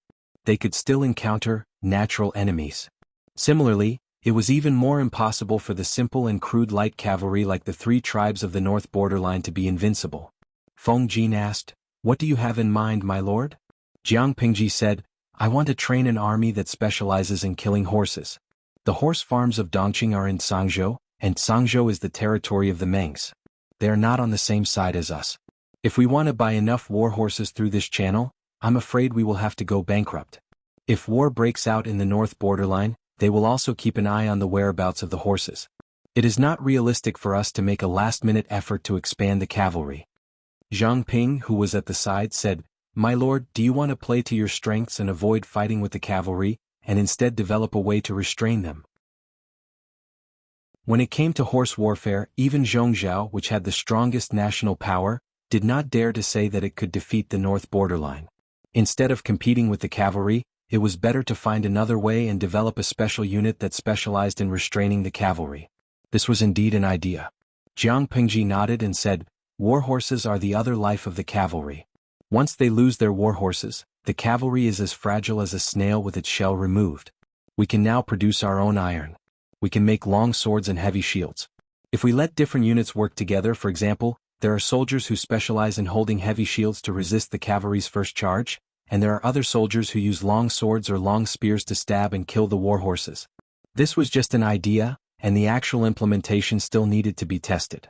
For example, how strong the cavalry's charge was, what kind of heavy shields and strength could block the enemy, and how to protect the rear formation from chaos. Jiang Pingji said again, "Huayu, you have seen the penetrating power of the bed crossbow before, right?" "Bed crossbow? Using the bed crossbow to deal with the cavalry?" Feng Jin nodded and said doubtfully, "But the bed crossbow is heavy and not easy to move. If it's used against the cavalry, I'm afraid it's beyond our power." Zhang Ping shook his head and said to Feng Jin, "Huayu, you are wrong. What my lord means is that if the bed crossbow can be moved like the cavalry, how much damage can it cause to the cavalry? The bed crossbow can be placed on the chariot, so it's naturally more convenient to move. Of course, we can also install wheels on the bed crossbow, but the tension of the bed crossbow is too great. Once the arrow is fired, it will move the entire chariot. The thinking of a technical geek was more agile than that of a normal person. Zhang Ping's direction of thinking was naturally different from Feng Jin's. We can give it a try. Feng Jin recalled the penetrating power and shooting range of the bed crossbow, and he felt a little more confident. Jiang Pingji poured a bucket of cold water on him. She said, adding wheels to the bed crossbow or installing it on the chariot can indeed make the bed crossbow more flexible, but compared to the cavalry it's still too slow. It's a fantasy to rely on this to deal with the cavalry. At most, it can catch them off guard and pose a threat to the first charge. When the enemy realizes it, this move won't work. Jiang Pingji added, although the lethality of the improved crossbow is not as good as the bed crossbow, its mobility and flexibility are far better than the latter. If we build a unit that specializes in restraining the cavalry, we can let the soldiers use the improved crossbow. Such soldiers can be called archer infantry. Feng Jin could understand. It was equivalent to the previous troops, but the number of people was increased by more than 10 times. Chapter 557. There were many types of cavalry, but there was no detailed division of troops in this era. The types of troops were very simple. For example, most of the cavalry in the north borderline were light cavalry. They lacked mineral veins, so the armor of the soldiers was naturally not made of copper and iron. It was all woven with special rattan. This was similar to their ancestors, the Qingwu tribe. The rattan armor of the Qingwu tribe was repeatedly soaked in oil and supplemented with special craftsmanship. It was very tough and had a good defense. The key was that it was light. However, looking at the outcome of the Qingwu tribe, hundreds of thousands of cavalrymen were burned to death by Prime Minister Huangfu. The three tribes of the north borderline learned a lesson from their ancestors and changed the craftsmanship of rattan armor. It seemed that they were not afraid of fire anymore. The situation of the infantry of the north borderline was similar to that of the cavalry. They wore rattan armor and held broadswords or spears. As for the division of troops and cooperation in battle? Oh, was there such a thing? Jiang Pingji had fought with the Tsingyi army so far. The opponents were all unarmored soldiers. Their combat power was less than 5%. The elite troops and infantry of the north borderline were not comparable to the third-rate troops like the Tsingyi army. Their numbers alone were enough to scare people. To deal with such an enemy, she naturally had to show a serious attitude and let them see the art of war. Therefore, it was very important to classify the troops. It would be a nightmare for a single troop type to encounter a troop type that could restrain it. Jiang Pingji explained her idea. She was prepared to divide the troops under her into different troops and carry out targeted training. Feng Jin said, time is too tight. We don't have enough manpower. I'm afraid it will be difficult. No matter how difficult it is, we have to give it a try. Otherwise, we can only sit and wait for death. If the north borderline sent out troops, they would definitely need time to prepare. Jiang Pingji could seize the time to train the new troops. In ancient times, many men were recruited into the military camp. After a few days of training, they could be pulled to the battlefield. However, the combat power and quality of those soldiers were not good. The training period for the new troops recruited by Jiang Pingji was at least half a year. The training time was concentrated in winter and summer. The harsh weather could better temper one's will and body. As for spring and autumn, they helped with the spring plowing in spring, helped with the autumn harvest in autumn, and continued training in their free time. Anyway, they could not stop. When he entered Jiang Pingji's military camp, he was given training periods throughout the year. He was only allowed 1 day off every month. With this kind of training, the soldiers could definitely be considered as elite soldiers. Not to mention that most of them had participated in more than one battle. Their combat experience and quality were far stronger than those fresh recruits. They were not people who could be compared to the miscellaneous soldiers who were here to make up the numbers. They could easily take on 5 of them at once. Almost the next day, the news of Anyina's sudden death spread to the other 3 districts of Fengyi County. When Qiguan Rang received the news, the sky was dark. He was working on documents with an oil lamp. He was so sleepy that his eyelids were drooping. When he heard the news, it was as if a bolt of lightning had struck him from head to toe. He was so shocked that he immediately woke up. Suku's reaction was almost the same. He dropped the work at hand, wrote a letter, and sent it to Xiangyang district overnight. The only ones who were calm and composed were Wei Ci and Yang Si of Qingan district. To be precise, there was only Wei Ci. Yang Si asked, Why aren't you anxious? The north borderline has the ambition of wolves. When they send their troops this time, their military strength will definitely not be weak. How can the military strength of Chongzhou withstand their iron hooves? Once the borders are invaded, I'm afraid Dongqing will follow the same path as Nanxing. I'm afraid your lord's head will be in danger. Yang Si did not care who would be the emperor of Dongqing, but it definitely could not be the foreign tribes of the north borderline. Wei Xi was not anxious. Instead he laughed. Don't worry, don't worry. The north borderline probably won't be able to attack this time. They still have a head full of lawsuits. Yang Si was surprised and hurriedly asked him, You're such a torturous fox. If you have something to say, just say it. Aren't you afraid of being beaten up? Tell me in detail, why can't the north borderline attack this time? They've been coveting Dongqing for a long time. Now that the war in the north is endless and the war in the south is incessant, this is the best time for the north borderline to send their troops south. Could it be that the three tribes of the north borderline are in internal strife? Wei Xi shook his head. The current king of the north borderline is extremely dignified. He's in his prime and has strong methods of ruling. He's already unified the forces of the north borderline since he became the king. Before he's in his twilight years or dies, the internal affairs of the north borderline won't be chaotic. Yang Si did not understand. If there was no internal strife in the north borderline, why couldn't they attack the south? Wei Xi said, Buddha says it can't be said. Yang Si said angrily, Nonsense. You're just asking for a beating. It made a bad friend by mistake. Wei Xi had already sent a letter to Xiangyang district regarding this issue.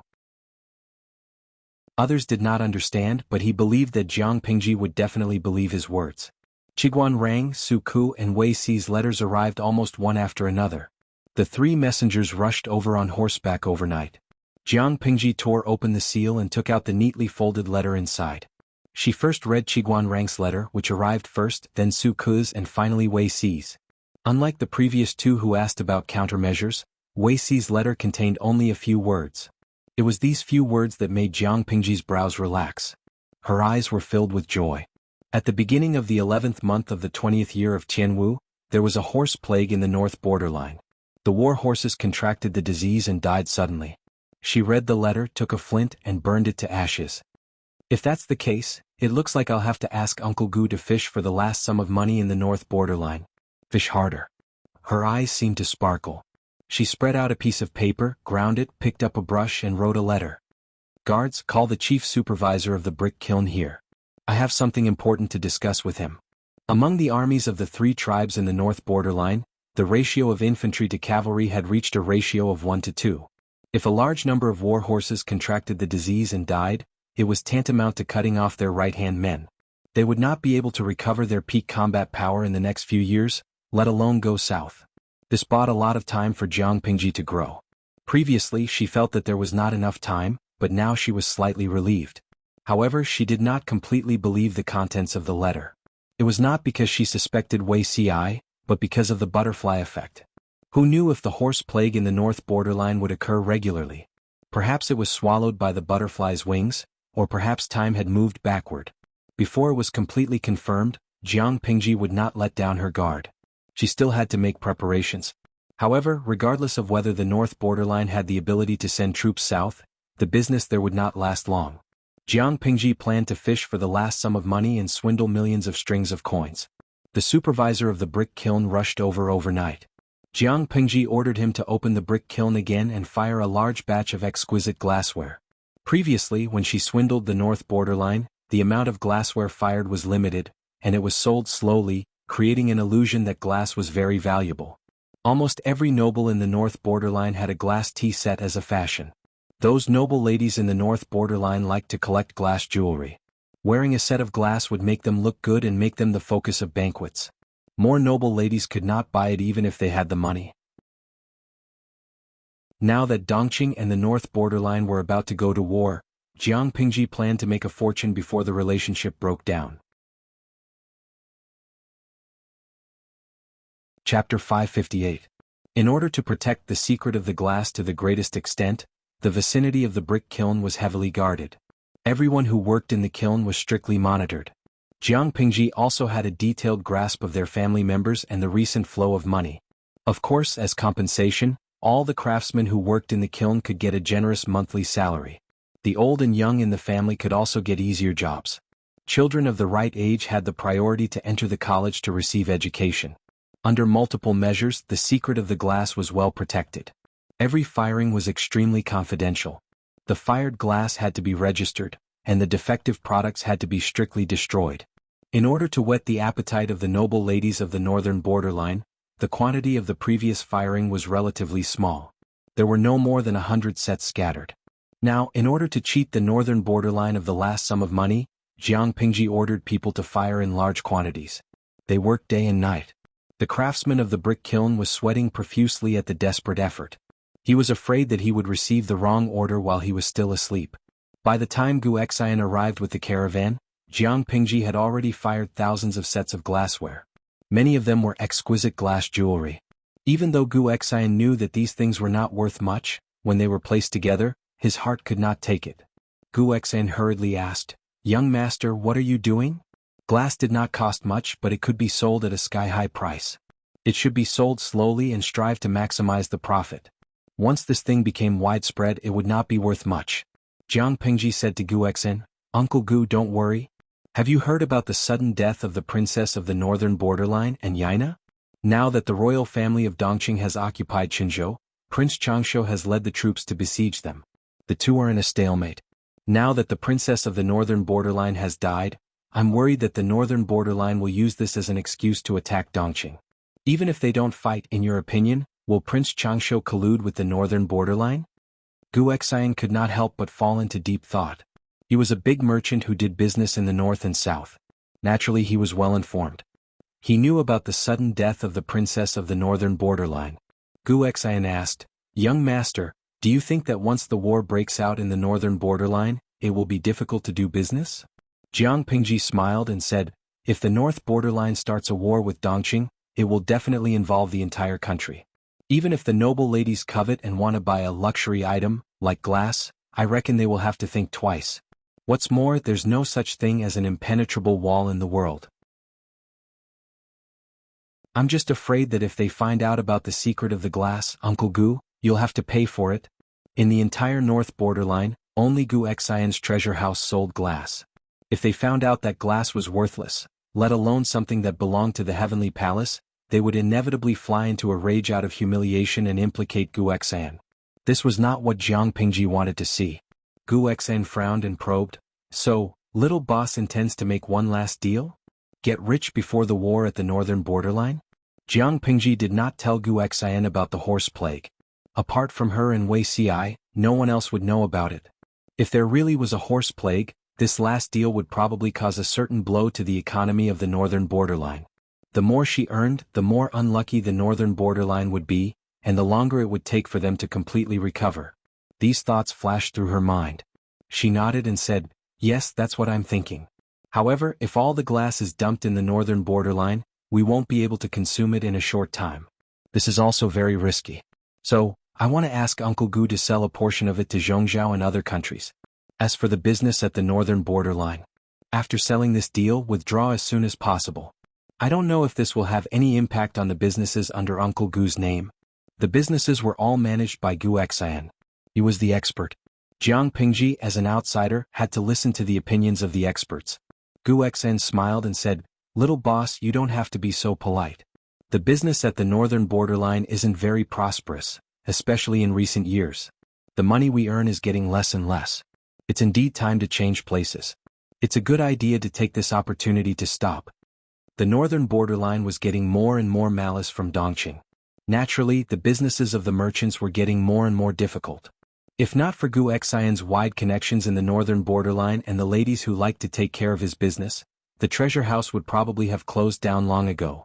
Gu Xian was not the least bit unwilling to blackmail the northern borderline and pack up and leave. He carefully selected a batch of glass. The quality was similar to or slightly better than the glass he had sold previously. There were more than 2,000 sets. These are all sold to the northern borderline. If we go through the normal sales route, we definitely won't be able to finish them all. If we want to get rid of them quickly, the black market is a good way to dispose of stolen goods. However, I'm afraid the price can't be as high as before. If the other party lowers the price, it has to be at least 50% or more. When he said the last sentence, even though Gu Xan was used to seeing big scenes, he still couldn't help but feel his heart ache. There were more than 2,000 sets of glass. If they were sold slowly according to the previous price, they could earn at least 140 million strings of coins. What kind of concept was that? The national treasury of Dongqing in a normal year was only 150 million strings of coins. This was under the situation where there were no disasters in the country. If there were floods, droughts, earthquakes or famine from time to time, the national treasury's annual revenue would be less than 90 million strings of coins. Jiang Pingji narrowed her eyes and said, "Uncle Gu, you can do it according to your own ideas. It's fine as long as you can get rid of them in the shortest time possible. You can exchange all these glass for silver or sheepskin. I don't care if you earn less.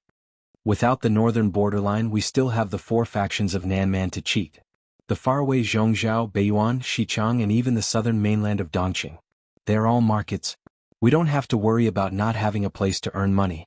We can only earn more money in the future if we are willing to make a small profit." Gu Xan couldn't help but smile at Jiang Pingji's words. He felt more confident. "Young master, please rest assured. Your servant will definitely not disappoint you." Gu Xan solemnly bowed.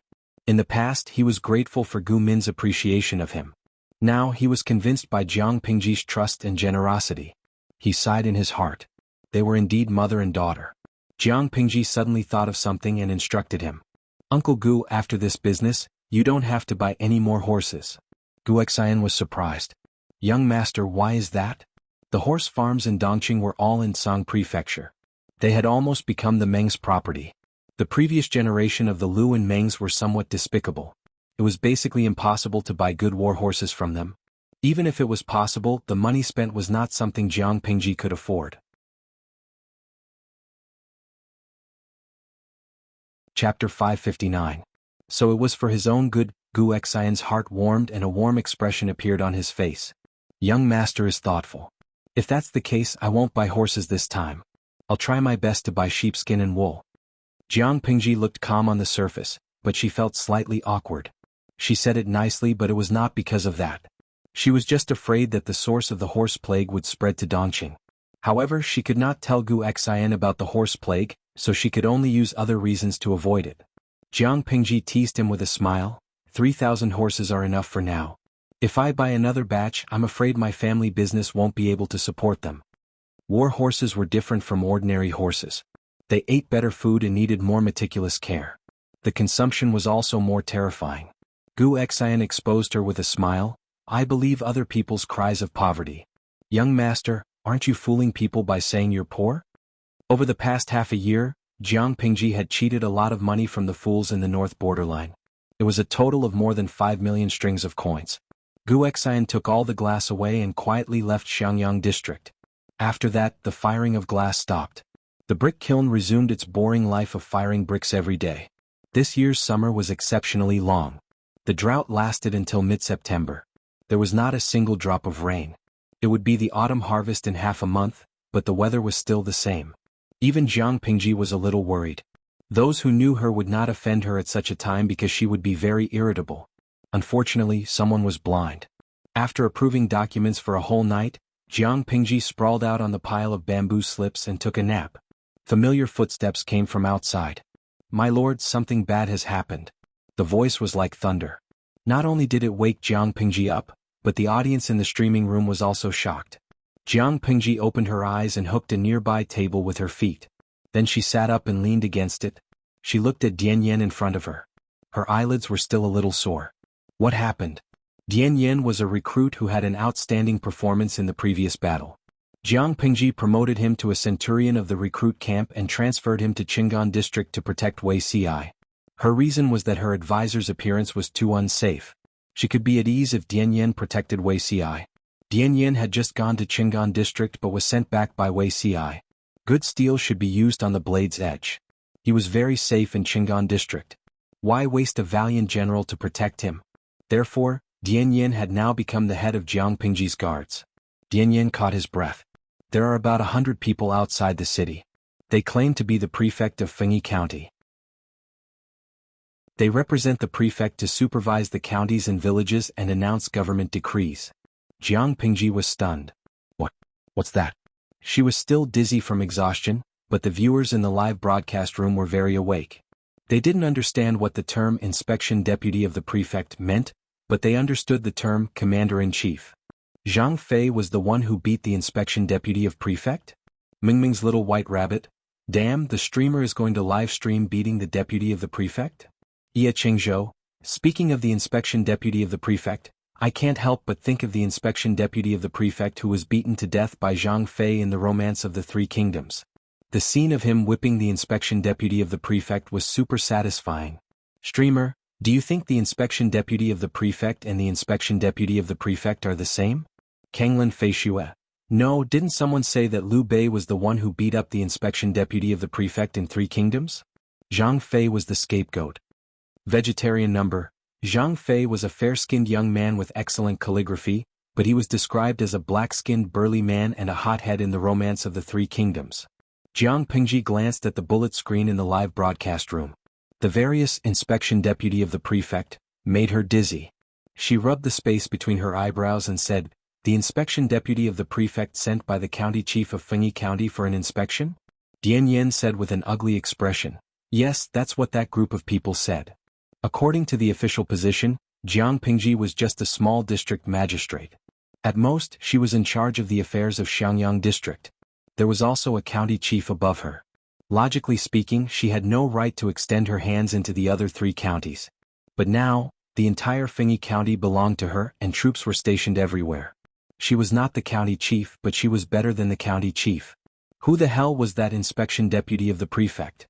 Jiang Pingji frowned. She was rather displeased, but she said, "Send someone to welcome him and test his intentions." Whether it was Xiangyang district, Qingan district, Maolin district or Jiaoping district, when they fell into the hands of the Tsingyi army, she did not see any local military forces in Fengyi County, nor did she see any effective resistance. The Tsingyi army relied on overwhelming numbers to break into the cities and wreak havoc in the villages. Now she was about to tidy up Fengyi County, and the wastelands that were cultivated in Xiangyang district would be ready to harvest in about half a month. At this time, our inspection deputy of the prefect sent by the county chief appeared? Did he think she was as easy to fool as a 3-year-old child? Dian Yen answered, yes. The so-called inspection deputy of the prefect was actually the inspection deputy of the prefect, an important official in each county. He supervised the counties on behalf of the county chief, and announced government decrees and justice. Although his position was low, the authority he held was not light.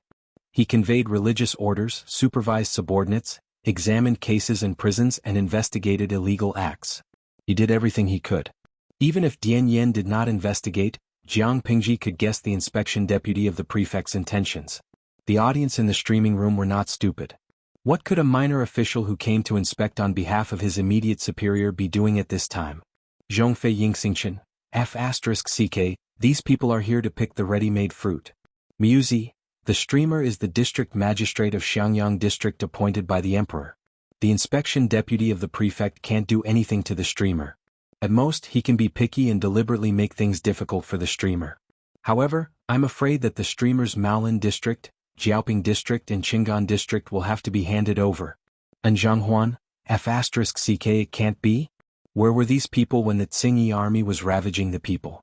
Now that the streamer has used her own troops to recover the other 3 districts, King inspection deputy of the prefect sent by the county chief jumped out. How shameless. Lao Cg Lianming, don't you know the streamer's character? Once it's in her hands, no one can covet it. If the inspection deputy of the prefect came to go through the formalities, he should be able to leave Xiangyang district safely. If he had ulterior motives, he would be beheaded. In the Romance of the Three Kingdoms, Zhang Fei beat the inspection deputy of the prefect in a drunken rage, but at least no one died. If someone died, Liu Bei would not be able to bear the consequences. However, Jiang Pingji had 20,000 troops in her hands. Most of these 20,000 troops were veterans who had been on the battlefield and killed people. The newly recruited soldiers had also been trained for a whole summer. How could their combat qualities be compared to those ordinary soldiers who were born from the grassroots? If the inspection deputy of the prefect was blind and really made things difficult for Jiang Pingji and asked her to hand over the other 3 districts, if she was in a bad mood, someone would definitely die. One Buffa Gaofi, bring a stool over and sit in the front row to watch the show. I'll bet a spicy strip that the inspection deputy of the prefect will be done for. Qiu Zhaizhao Zhonghua Guipu. I hope he has some sense and doesn't do anything stupid. I feel that the streamer has been in a particularly bad mood these few days. Chapter 560. The district magistrate was just a small official, and if the inspection deputy of the prefect went back and said a few bad things about him to the county chief, he would be in serious trouble. However, this was only for ordinary district magistrates. Was Jiang Pingji an ordinary district magistrate? The sun was blazing in the sky, and the air was extremely stuffy. The inspection deputy of the prefect and his entourage had been waiting outside the city for 2 whole hours, and they were sweating profusely from the heat. The plump inspection deputy of the prefect was even more disheveled. In order to take Jiang Pingji down a notch, he had put on a full set of clothes. Even with a manservant fanning him, he still felt extremely hot, and sweat kept seeping out of his pores, drenching his inner shirt. The people outside were sallow and emaciated, but his face was as plump as a full moon, with white and tender fat piled on his face. There was a hint of malice in his eyes, and his face was full of impatience and irritation, making him look unapproachable. The people lining up to enter the city would occasionally glance at them, lowering their heads and whispering to each other. Where did these officials come from? They're dressed in rich clothes. The middle-aged man beside him said, "It's said that they're the inspection deputy of the prefect from above. They're not good people." The inspection deputy of the prefect's position was light and powerful, and he often used his position to ask for bribes from his subordinates.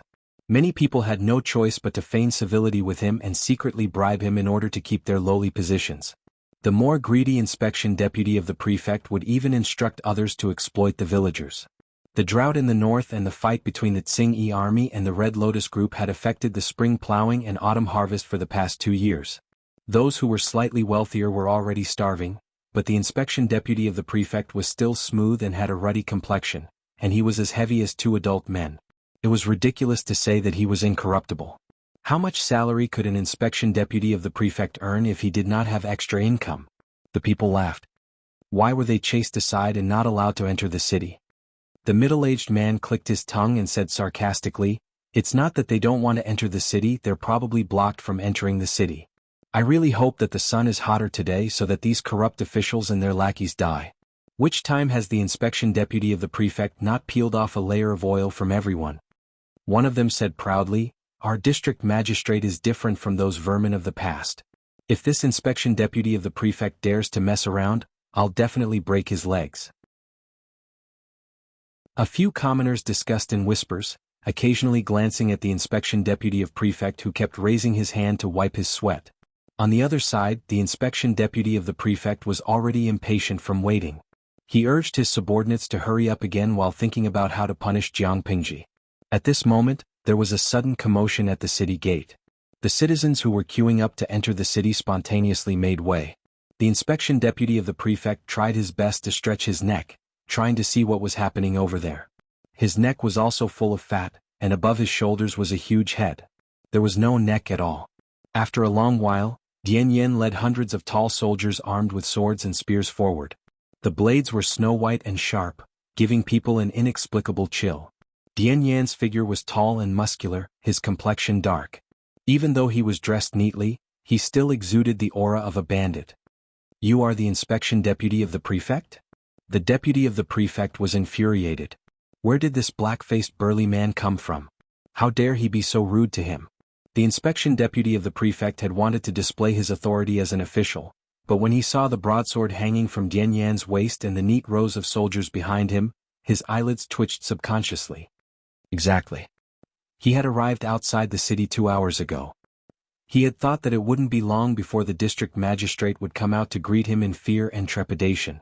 He did not expect the district magistrate to leave him hanging for 2 hours. Now that he had finally arrived, he came with such a lineup. It was extremely rude. "I wonder what instructions do you have for me this time?" Dian Yen asked the inspection deputy of the prefect without batting an eyelid, as if he was interrogating a criminal. The inspection deputy of the prefect laughed angrily. "I heard that the district magistrate of Xiangyang district disregarded the laws of Dongqing and used his private troops without authorization to oppress the citizens of the other 3 districts in Fengyi County. As the inspection deputy of the prefect, I have the duty of patrolling and supervising. I followed the county chief's order to thoroughly investigate this matter and see if the district magistrate has any disloyal intentions. That was a serious matter. Dian Yin secretly frowned. He knew that the inspection deputy of the prefect was up to no good, but he did not expect him to be so shameless as to directly threaten him. My lord has always served the country wholeheartedly. When has he ever had any disloyal intentions? The Tsing-Yi army has wreaked havoc in Fengyi County. If my lord had not taken pity on the citizens and dispatched troops to drive the Tsing-Yi army out, would the citizens of the other 3 districts have such peaceful days? This sentiment is clear to the sun and the moon. Dian Yin said, since the inspection deputy of the prefect has been ordered to thoroughly investigate this matter, I hope that you can carry it out impartially and prove my lord's innocence. The inspection deputy of the prefect felt a little better. It was good that he knew to be afraid. He knew that Lu Shi was Lu Shi's son, but so what? The young boy was ignorant, and no matter how forceful Lu Shi was, he could not do anything. It was Lu Shi's fault. As a district magistrate of Xiangyang district, how could she be qualified to mobilize troops to recover the other 3 districts? However, the inspection deputy of the prefect soon realized that something was wrong. More than 100 people were welcomed into the city. The prosperous scene on both sides of the street surprised him, followed by greed and evil thoughts. He had been the inspection deputy of the prefect for many years, but he had never seen a district that was so well governed. There were countless refugees outside, but only this place was bustling and prosperous, like a scene of prosperity. He was not impressed by Jiang Pingji's governance ability. Instead, he was thinking about how much he could extort. How could Lu Shi's son be short of money? Such emotions did not last long. He was drenched in a cold sweat when he realized that there was a team of soldiers standing on both sides of the street with swords and spears in their hands. All of them stood straight, their white blades gleaming with a cold light, and their eyes fell on him in unison. Even if the inspection deputy of the prefect was not very knowledgeable, he could still feel a cold aura. He asked with a slightly pale face, "These are," Dian Yin said, reporting to the inspection deputy of the prefect, "these are the private troops under my lord." "All of them?" The inspection deputy of the prefect's heart skipped a beat and his scalp went numb. He did not dare to think about how many soldiers there were in the city. Dian Yin sneered and pretended to be concerned. "Inspection deputy of the prefect, what's wrong with you? These soldiers are so mighty. District Magistrate Lu has trained his troops well." Dian Yin continued, "Exactly. All of these soldiers have been on the battlefield and killed the Tsing-Yi army. They are extremely brave. All of them have seen blood?" The inspection deputy of the prefect broke out in a cold sweat. He finally understood why he felt that the air was strangely cold after entering the city. Damn, it was the murderous aura. If he had not been sitting in the open carriage, the inspection deputy of the prefect's legs would have turned to jelly and he would have collapsed.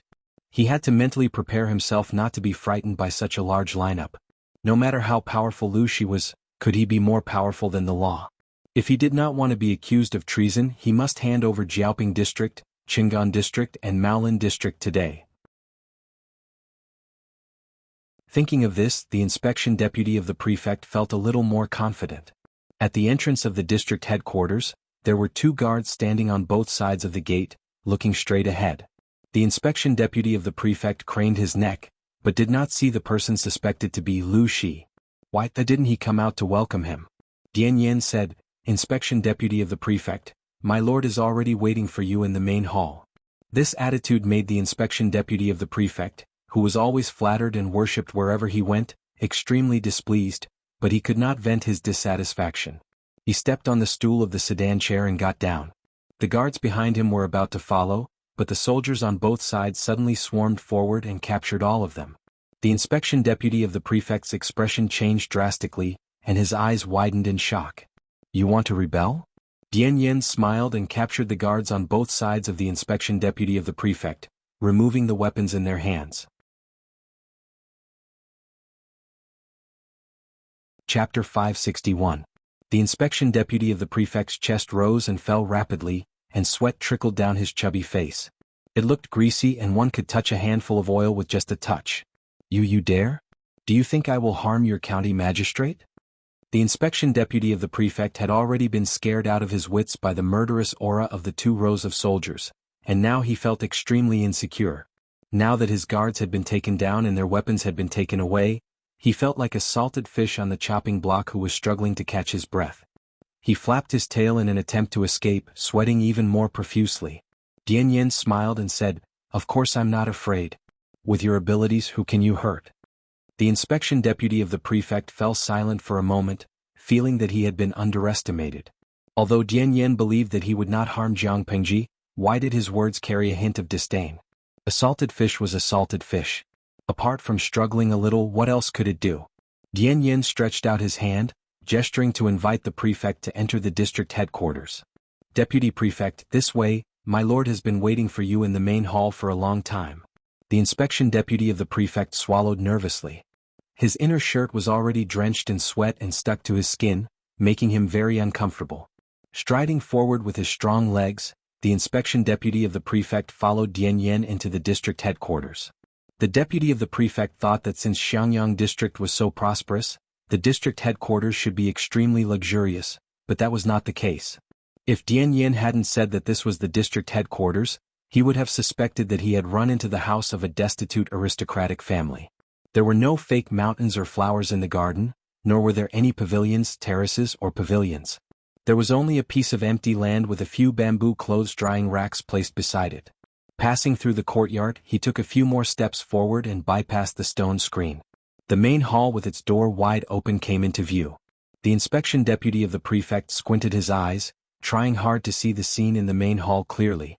Jiang Pengji had been waiting in the main hall for a while, secretly chatting with the audience in the streaming room, trying to guess what the deputy of the prefect would look like. When Dian Yen brought the person over, the livestream room was filled with wailing, shouting that they were blind and needed a good-looking face to please their eyes. The inspection deputy of the prefect was dressed neatly, but due to the hot and dry weather, his forehead, cheeks and chubby neck were all sweating profusely. After sitting in the carriage for a long time, the hem of his clothes was slightly wrinkled, and his collar was slightly askew. He did not look very well. The viewers in the live streaming room were used to seeing all kinds of handsome men in ancient times. When they saw a man like the inspection deputy of the prefect, they all expressed that they were blind. Chami Fei, host, are you sure you didn't go to the wrong place? Why did the actor playing second senior brother come here? Cat Demon Monarch, ha, the one above, why are you insulting second senior brother like that? Second senior brother was also an awe-inspiring canopy marshal before he was reincarnated as a pig. He wasn't a pigman, all right? This inspection deputy of the prefect was a living pig demon in human form. If he were to really play the role of second senior brother who had been reincarnated as a pig by mistake, he wouldn't even need to wear the pig head and the big belly props. With a head full of fat intestines, he would be playing the role of second senior brother in person. Yun Jian Luyan, phew, I'm relieved. Finally, I see an ugly ancient man. Previously, when I was watching the live stream, I realized that almost none of the streamer's subordinates were ugly. I thought that ancient genes were better and modern genes had regressed. Now that I see the deputy of the prefect, I'm relieved. Xiao Santian, you mortals who judge a book by its cover. Like the streamer, I value the inner qualities more. I will never laugh at this guy just because he looks like a pig. Damn, who's stopping me? Can't you see there's a pig here? Don't steal my butcher knife. Gui Kai Guofengxiu, #despise. The position of the inspection deputy of the prefect is light and powerful. It was a cushy job in ancient times. Those who can sit in this position for a long time are generally not simple. Look at the current situation in Dongqing, then look at the tonnage of this inspection deputy of the prefect. Do you think he's simple? Prime Minister Zhuge Liang, he's not simple, but there's a saying that goes, one man can defeat 10 men with great strength. No matter how scheming this inspection deputy of the prefect is, can he scare away the 3 counties in the hands of the streamer? If he doesn't do anything, he can still live. If he courts death, even Buddha can't save him. The audience in the livestream room made jokes and acted cute and funny, which made Jiang Pengji's mood improve a lot. She also found the inspection deputy of the prefect more pleasing to the eye. The inspection deputy of the prefect stepped into the main hall and saw a handsome young man who was no more than 16 or 17 years old sitting at the head of the table. His eyebrows reached his temples. His lips were as red as blood, and his youthful face had the unique vigor of a young man. The corners of his eyes were slightly tilted, and his moderately thick lips were tightly pursed, giving off an inexplicable sense of dominance. If he were facing other young men, the inspection deputy of the prefect would have long put on a posture, but after experiencing Dian Yan's intimidation, he was a little timid. After greeting him, Jiang Pengji's attitude towards him was lukewarm. The inspection deputy of the prefect put on a fake smile and said some nice words to liven up the atmosphere. However, Jiang Pingji was unmoved by force or persuasion, and her attitude did not soften at all. However, although her attitude was cold, she was not very aggressive, which made the inspection deputy of the prefect feel a little relieved. He remembered the purpose of his visit and asked sternly, "I heard that District Magistrate Lu used his private troops to occupy 3 counties? According to his script, Jiang Pingji should deny it in fear and trepidation, and then both parties would wrangle. He would take the opportunity to extract some benefits, intimidate the young district magistrate, explain the general idea with righteous words, accept some bribes and then report Lu Shi to the county chief. In this way he could not only gain benefits from Lu Shi, but also claim credit in front of the county chief. Wouldn't it be the best of both worlds?" But Jiang Pingji nodded honestly and said, "Yes, is there a problem, inspection deputy of the prefect?" The inspection deputy of the prefect did not react and thought that she had denied it, so he said subconsciously, "Don't panic, District Magistrate Lu. I am under orders to inspect Xiangyang District. If these are just rumors spread by outsiders, I will definitely report it to the county chief impartially. You did not use your private troops?" What? After talking for a long time he finally realized something was wrong. Jiang Pingji smiled faintly and said, "I used my private troops to occupy the other 3 counties. Do you have any more problems, inspection deputy of the prefect?" The inspection deputy of the prefect's fat face trembled, and his fair skin gradually lost its color. An unprecedented sense of crisis rushed straight to his head. This doesn't make sense," he said in a trembling voice. "Is District Magistrate Lu trying to rebel?" Jiang Pingji avoided the question and asked in return, "You can eat whatever you want, but you can't say whatever you want. Do you have any evidence to say that I'm rebelling?" The inspection deputy of the prefect had thought of all kinds of scenarios, but he had never thought about how he should deal with Jiang Pingji's shameless behavior. He forced himself to ask, "Isn't occupying the 3 counties and not returning them obvious evidence?" The onlookers in the live stream room could see that the inspection deputy of the prefect was now an arrow at the end of its flight, so they were enjoying the show. Guikai Guofengxiu, I think that in the script of the inspection deputy of the prefect, the streamer should be in fear and trepidation, instead of rebuking others so righteously. Alas, how am I supposed to continue acting if District Magistrate Lu doesn't follow the script? This came from the inspection deputy of the prefect, who was suffering in silence. Acatrice, I reckon that the inspection deputy of the prefect still wants to blackmail the streamer and accept bribes. Jiang Pingji chuckled. Can I say that the county chief is in cahoots with the Tsingyi army and is in cahoots with the Tsingyi army and is a traitor?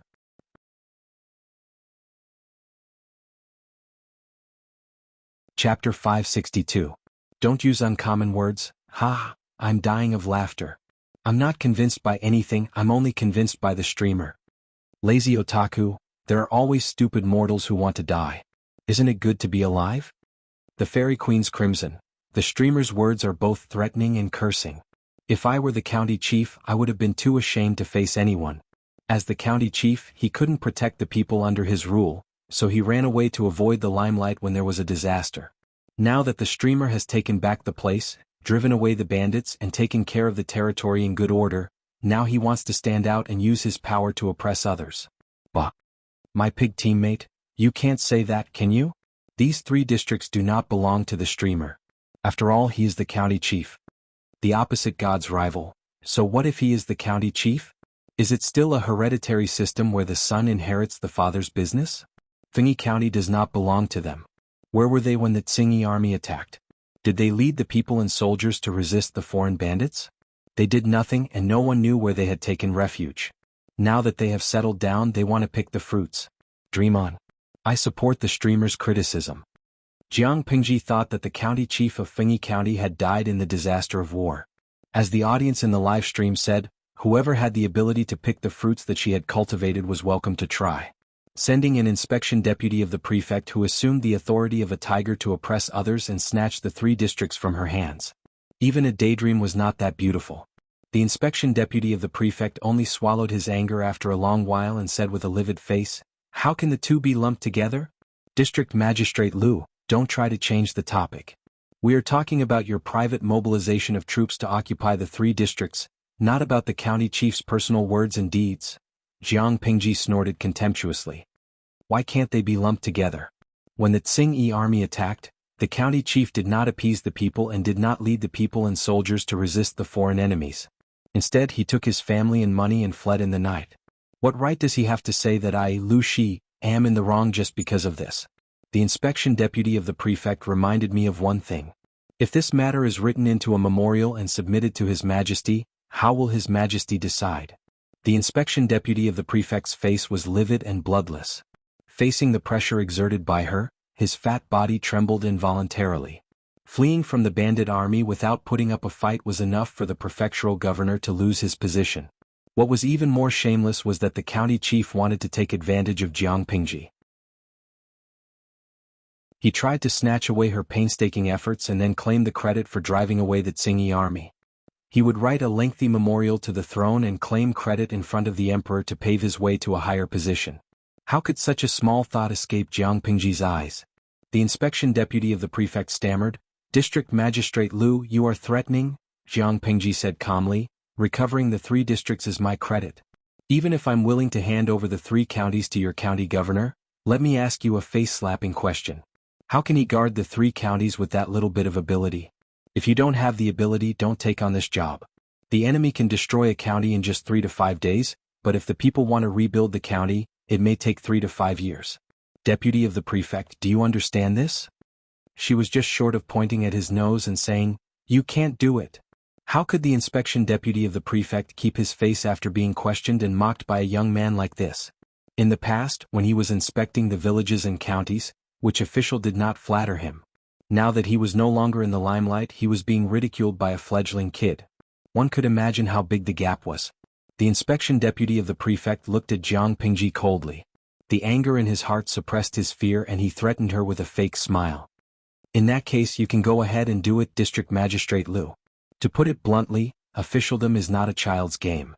You can't rise to the top just because you have the ability. The county governor is giving you face.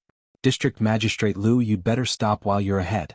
If it weren't for the county governor's respect for your father, he would have sent a memorial to Qinzhou and sued you. Might even cost you your life. A mere district magistrate suing the county governor. Who did this kid think he was?" Jiang Pingji snorted. She looked calm and was not intimidated by the harsh words of the inspection deputy of the prefect at all. She clapped her hands. The sound of her clapping was crisp and clear. The inspection deputy of the prefect's heart suddenly tightened and he could not sit still. Outside the door, Dian Yin heard the sound and came in with a long box in his hands. The fat on the inspection deputy of the prefect's face squeezed his eyes into slits. He tried his best to widen his eyes, not daring to look away. "What are you doing?" Jiang Pingji said, "I'm showing you a treasure." "Treasure?" The inspection deputy of the prefect's mind began to spin. Could it be that District Magistrate Lu was only acting tough on the surface, but he was actually frightened? If not, why did this person want to show him a treasure? At that moment, various guesses flashed through the inspection deputy of the prefect's mind. He saw Dian Yin respectfully place the long box in front of him. The black-faced, brawny man with a terrifying aura moved cautiously, which made the inspection deputy of the prefect even more convinced that there was a precious treasure inside. Haha, she was so rude to him just now and now she wants to bribe him with a treasure? The inspection deputy of the prefect's heart skipped a beat, and he despised Jiang Pingji even more. Was he such an easy person to get rid of? As he thought about it, he reached out and opened the box. There was a long knife with unparalleled sharpness lying inside, and the reflection of light at that moment stung his eyes. The inspection deputy of the prefect silently looked up at Dian Yin, who was half squatting down, only to see that the black-faced, brawny man had already placed his hand on the handle of the knife, picked it up easily, and placed the blade against his own neck.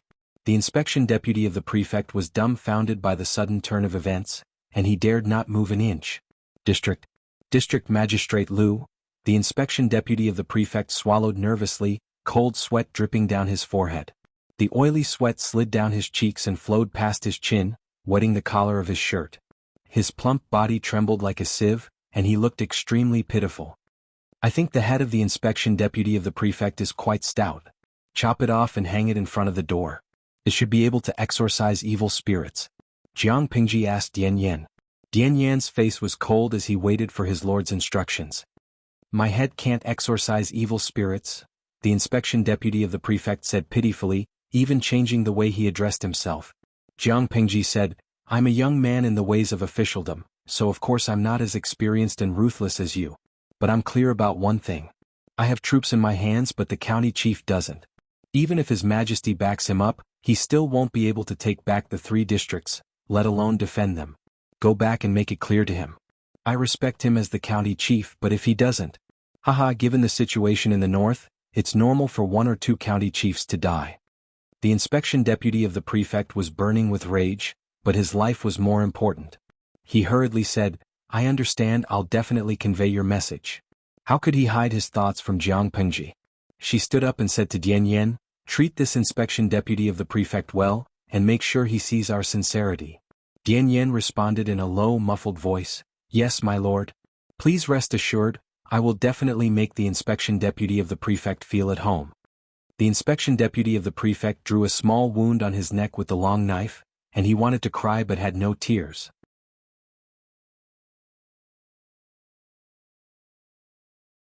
Chapter 563. The most popular item in the northern borderline this year was the colored glass of the Heavenly Palace. What was the colored glass of the Heavenly Palace? To put it bluntly, it was glass with an opaque color and impurities that glowed with colorful light. Because Gu Xen fabricated a noble origin for the glass, saying that the glass was a celestial item that descended with a golden phoenix, and every piece was beautiful, the glass had another noble name, colored glass of the Heavenly Palace, implying that it was a treasure from the Heavenly Palace. The first lady to buy the colored glass of the Heavenly Palace became the focus of the circle of noble women in the northern borderline. Wherever she went, other people's eyes followed her. They were all fascinated by the dragon and phoenix hairpins on her temples. She also became the object of jealousy of many noble ladies. Those noble ladies kept urging their servants to ask for information from the treasure house. They insisted on getting the same or even better glass hairpins. The hairpin was translucent, with a dragon and a phoenix entwined together. The scales of the dragon and the feathers of the phoenix were fine and lifelike. The phoenix spread its wings as if it was about to fly, and the handsome dragon looked like it was about to soar to the 9th heaven. A string of transparent beads was held in the mouth of the phoenix and the dragon, which was shining brightly under the light. Women could not resist such beautiful and shiny things, but there was no news from the treasure house. Facing so many jealous and hateful gazes, the lady enjoyed it very much. Thanks to her free publicity, the colored glass of the Heavenly Palace quickly became popular in the circle of noble women in the northern borderline. As a businessman, Gu Xen whetted everyone's appetite, and then found an opportunity to launch new glass products. The glass tea set sold very well, but the most popular was the jewelry, and each piece sold at a very high price. In the past year, Gu Xen's treasure house had sold hundreds of pieces, and the profits were so great that it made people jealous. The merchants of the northern borderline also wanted to make this money, but they had no way to get such good things, and could only watch Gu Xen make money. It could be said that in the past year, the glass had become the symbol of the status of the nobles in the northern borderline. Every family had at least one set, and they could not show their generosity at all. Which noblewoman did not wear 1 or 2 pieces of glass jewelry seemed to be too ashamed to go out and not dare to entertain guests. Among them, the most generous noblewoman was Wu Liba's wife. Her family ran a business, and her husband was a wise man, whom the king of the northern borderline relied heavily on. Every time the treasure house had a new product, she was always the first to get the news and contributed a lot of money. Among all the noble women of the northern borderline, she was the only one who had collected several sets of glass jewelry. Every time she went out to a banquet, she attracted the attention of most people. Full of heroic spirit. As the saying went, follow the example of your superiors. This saying was not only applicable in Dongqing, but also in the north borderline. Wu Liba's wife had a very high status in the circle of aristocratic ladies. They admired these colored glass of the Heavenly Palace. Naturally, those aristocratic ladies with slightly lower status also coveted them. However, they were not as wealthy as the other ladies. By the time they received news that the treasure house was stocking up, the items had already been bought. Things that couldn't be bought even if one had money could better reflect one's noble status. In order to satisfy the needs of these noble ladies, Gu Xen smiled bitterly and agreed to help them search. Only then did they give up. They waited, and waited, they waited anxiously, and finally the news from the treasure house came. This was the largest in history. There were a total of 20 sets of colored glass of the Heavenly Palace jewelry that were in relatively perfect condition. This news caused waves of ripples in the circle of aristocratic ladies of the north borderline. The treasure house was filled with carriages and servants from various mansions. Wu Liba's wife was still the vanguard. She generously spent 670,000 strings of coins to buy two of the most gorgeous and beautiful jewelry sets. The other ladies wanted to fight for it, but they weighed their own family assets. No matter what, they couldn't compare to the family's business.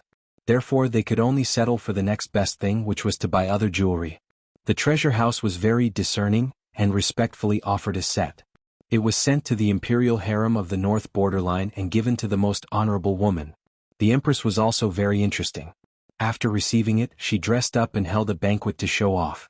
For a time, from the top to the bottom, the aristocratic families of the north borderline valued the colored glass of the heavenly palace. The only fly in the ointment was that this thing was fragile. But thinking about it, even fine jade would shatter if it fell to the ground. The colored glass of the heavenly palace should also be a jade stone from the sky. It was normal for it to shatter accidentally.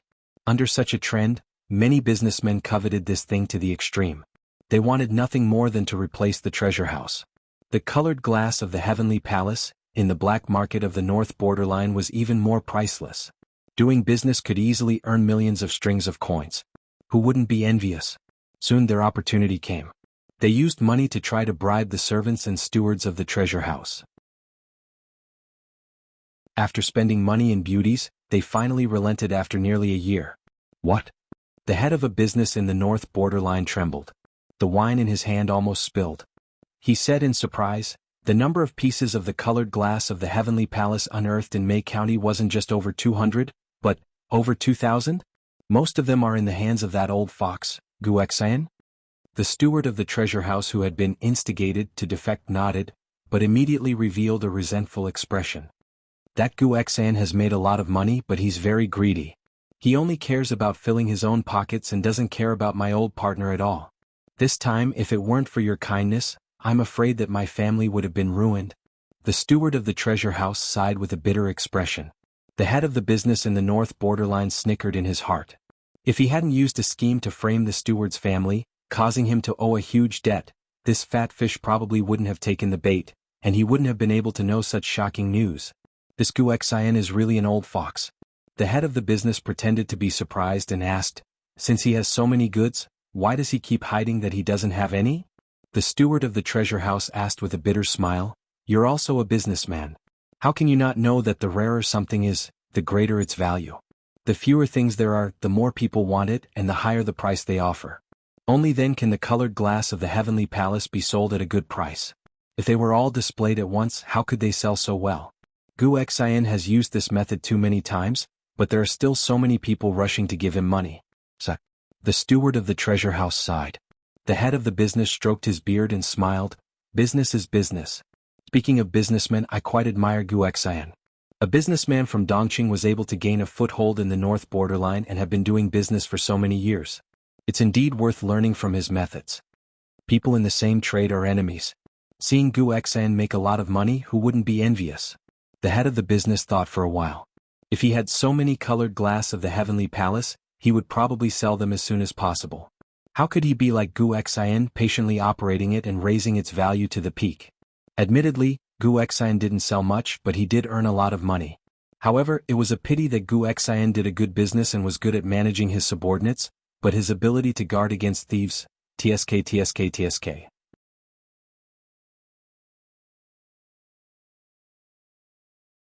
Chapter 564. Look, didn't he smash a hole in the treasure house that was like an iron bucket and obtain information about the treasure house's lifeline? The treasure house manager's face was ashen. The head of the Northern Borderline Trading Company patted him on the shoulder and said, "Don't be discouraged, good days are still ahead. According to our previous discussion, you steal those colored glass of the heavenly palace, and sell them to me at a discount of 30%. The money is yours." The treasure house manager was a little hesitant. "I betrayed the shopkeeper this time. I'm afraid he can't tolerate me." "Only 30%. The head of the trading company said.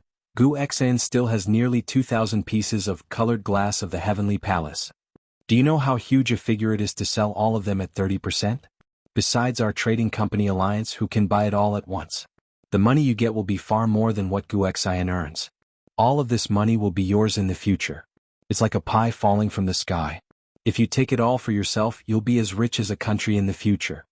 The treasure house manager was tempted. A look of hesitation and greed flashed across his face. This made the head of the trading company very satisfied. After a while, the treasure house manager gritted his teeth and said, "Okay, I agree. But I don't think I'll be alive to enjoy so much money." The head of the trading company smiled and said, "I can lend you people to escort you safely out of the northern borderline. But you want to buy slaves and horses, that won't do. Recently, the higher-ups have been very strict with these two businesses. You can only sell to the people of the northern borderline, not even to people of other countries." The treasure house manager said, "Then, can I buy sheepskin?" The head of the trading company heard that Gu Xian often bought sheepskin from various families.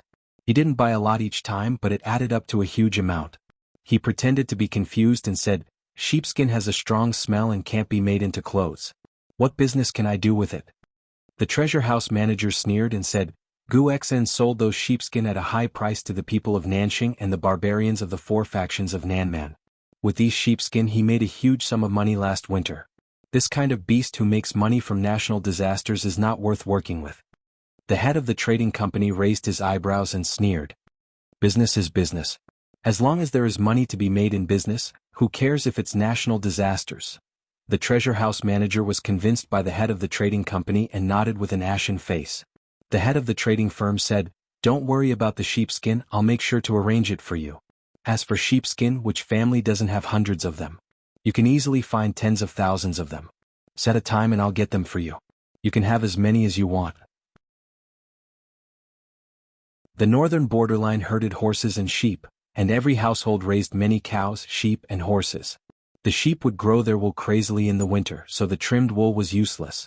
They would even complain that it smelled too bad when used to make fire. Now that someone was buying it, even if the price was very low, it was better than nothing. It could be considered as an extra income for the people of the northern borderline. In order to resist foreign businesses, the royal court of the northern borderline established various trading companies according to the advice of the wise man, and each trading company formed an alliance with each other. It was impossible to swallow Gu Xian's colored glass of the heavenly palace in one go with just one trading company, and they didn't have that much money either. Therefore he had to unite the trading companies and buy this batch of goods together. The land of the northern borderline was not suitable for farming, but it was rich in minerals and produced all kinds of precious stones, gold, silver, jade, and spices. The value of these things was not even half of the value in Dongqing. In comparison, copper and iron were more valued than gold, silver, and jewelry. If they exchanged gold, silver, and jewelry for the colored glass of the heavenly palace, the trading company of the northern borderline would make a huge profit, and the final profit would be more than 9 times. In the face of such a huge temptation, it was better to do it sooner rather than later.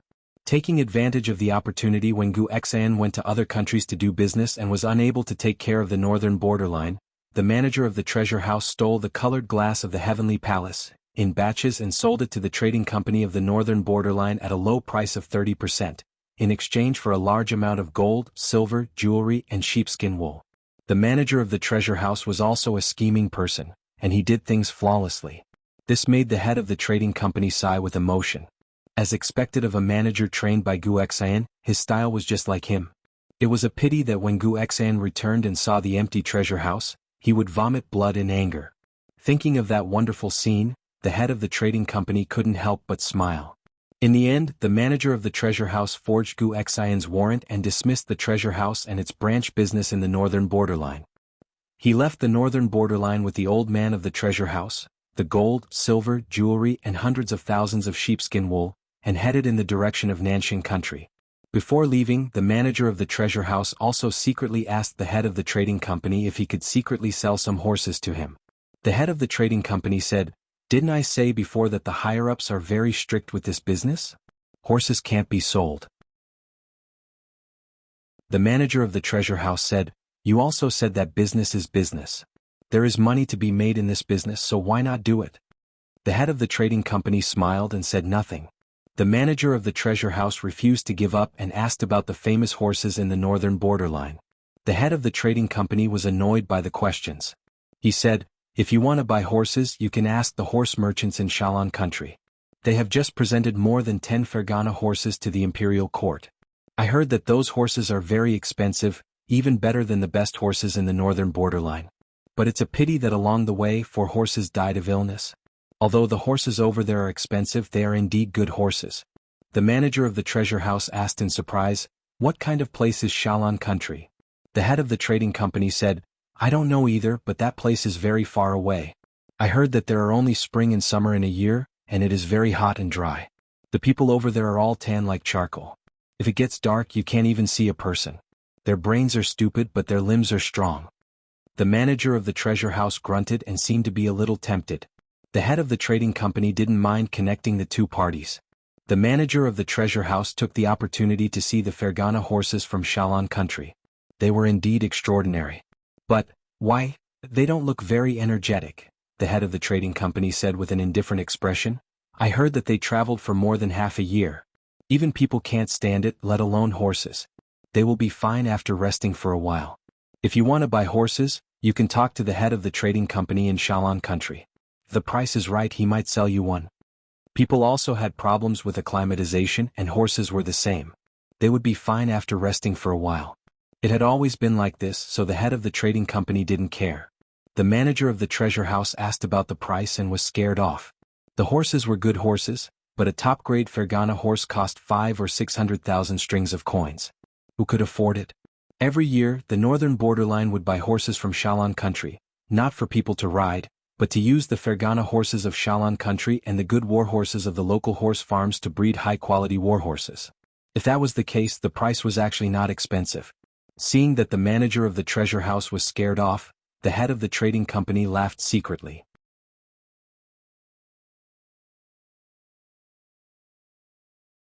Chapter 565. The manager of the treasure house hesitated. How many times could he see a horse of such high quality in his life? However, when he thought of the value of a Fergana horse as high as 5 to 600,000 strings of coins, he was scared off and shook his head like a rattled drum. This thing was too expensive, he couldn't afford it. "It's not that I don't want to buy it, it's just that the price is really too expensive. It's not worth it, it's really not worth it." Seeing that he was so stingy, the head of the commercial firm despised him and laughed at the same time. Even if some people had money, they were at most just local tycoons.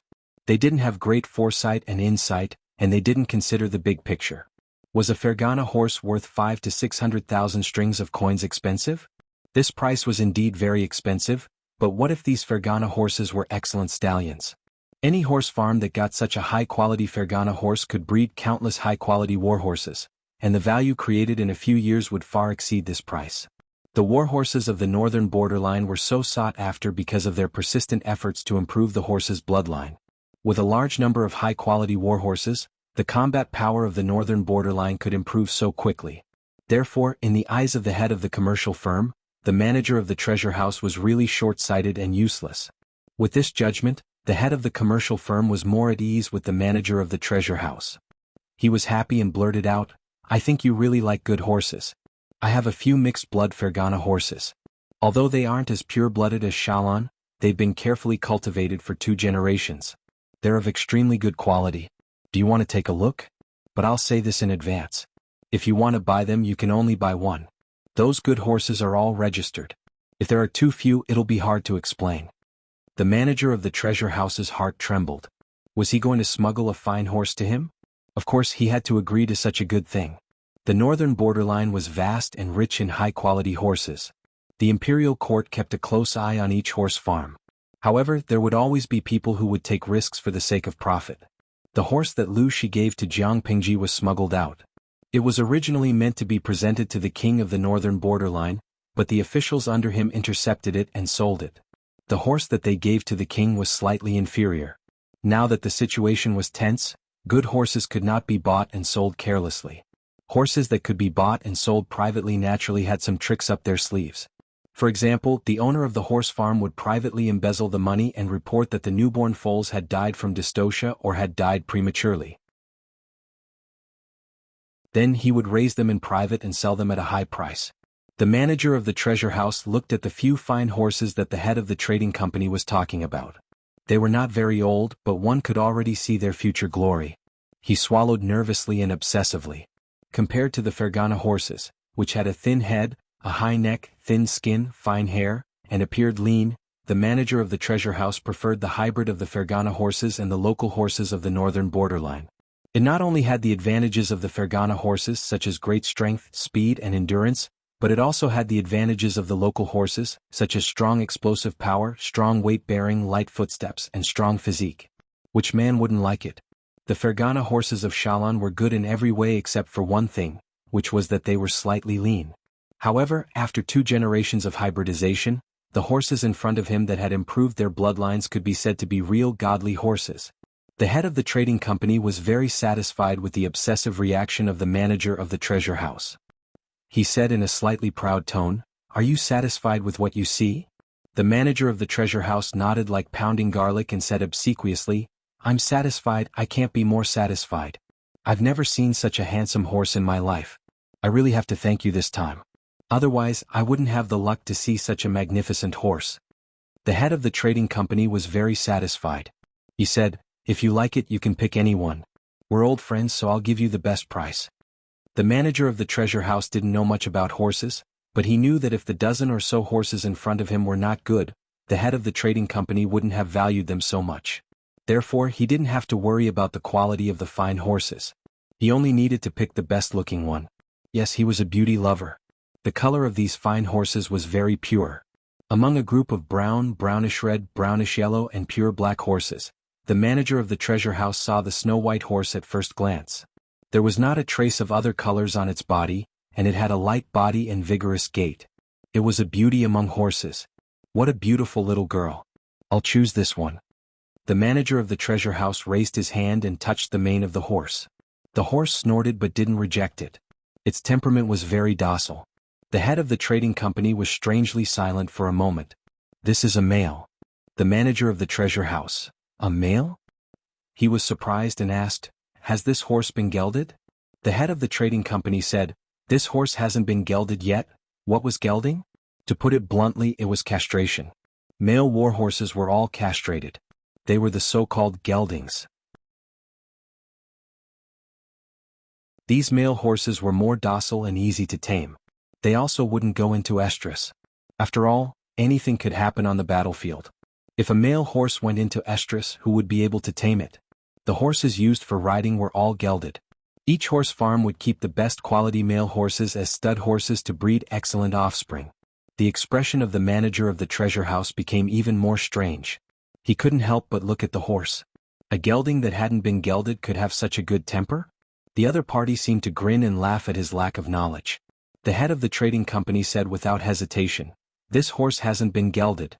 Its temperament is volatile and it's not easy to tame. Do you want to change to another one?" The manager of the treasure house shook his head and said, "I like the color white. It's the only one here that's white and it's so beautiful. I'll choose it." "Oh, as long as you like it." The manager of the treasure house left with the big white horse. The money was directly deducted from the smuggled, colored glass of the heavenly palace. At the end of September, the sky rained. The dry land in the north finally had rain to moisten it. On the day it rained, Dian Yen, the rough man, rushed to the government office with a face full of ecstasy to report the good news. My lord, it's raining. It's finally raining."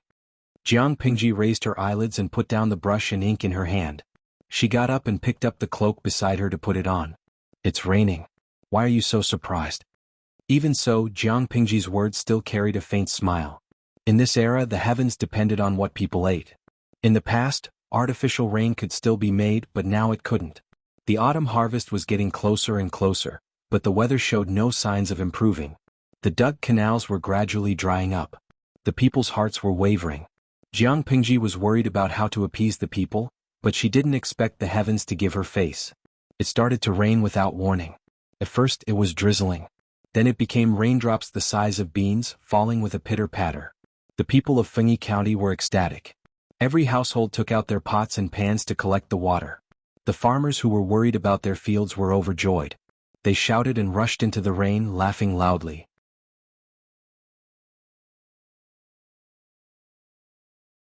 Chapter 566. The precious rain lasted for 2 days and 2 nights. It was not until the morning of the 3rd day that the rain gradually subsided. When the golden morning light pierced through the misty morning mist, the air was suffused with the fragrance of water vapor and soil. Seeing this, Jiang Pingji gradually felt relieved. Just in case, she brought Zhang Ping and the craftsmen of the carpentry workshop to inspect the canals and reservoirs. Only after making sure that the water was flowing smoothly did she feel slightly relieved. If there was a flood after the drought, it would be impossible to live on. The dried-up mountain stream had the sound of flowing water again. The leaves that had withered for a whole summer stretched their limbs and gradually regained their vitality. The rain has stopped. The pond in the courtyard was filled with clean and clear water again. Under Taksha's instructions, the maidservant released a few goldfish that were kept in the water tank and added some water plants. The maidservant, who had a slender waist and a delicate appearance, also had a joyful expression on her face. She looked innocent. After the rain, the weather gradually cooled down. The air also faded away from the previous stuffiness and heat. Taking a deep breath, the spleen and lungs also became a little more moist. Jiang Pingji changed into the new autumn clothes made by the maidservant. The material was slightly thicker than the fabric worn in the summer. Due to the influence of the integration of force, the genes of this body had been improved. At the age of 17, she was already taller than some adult men.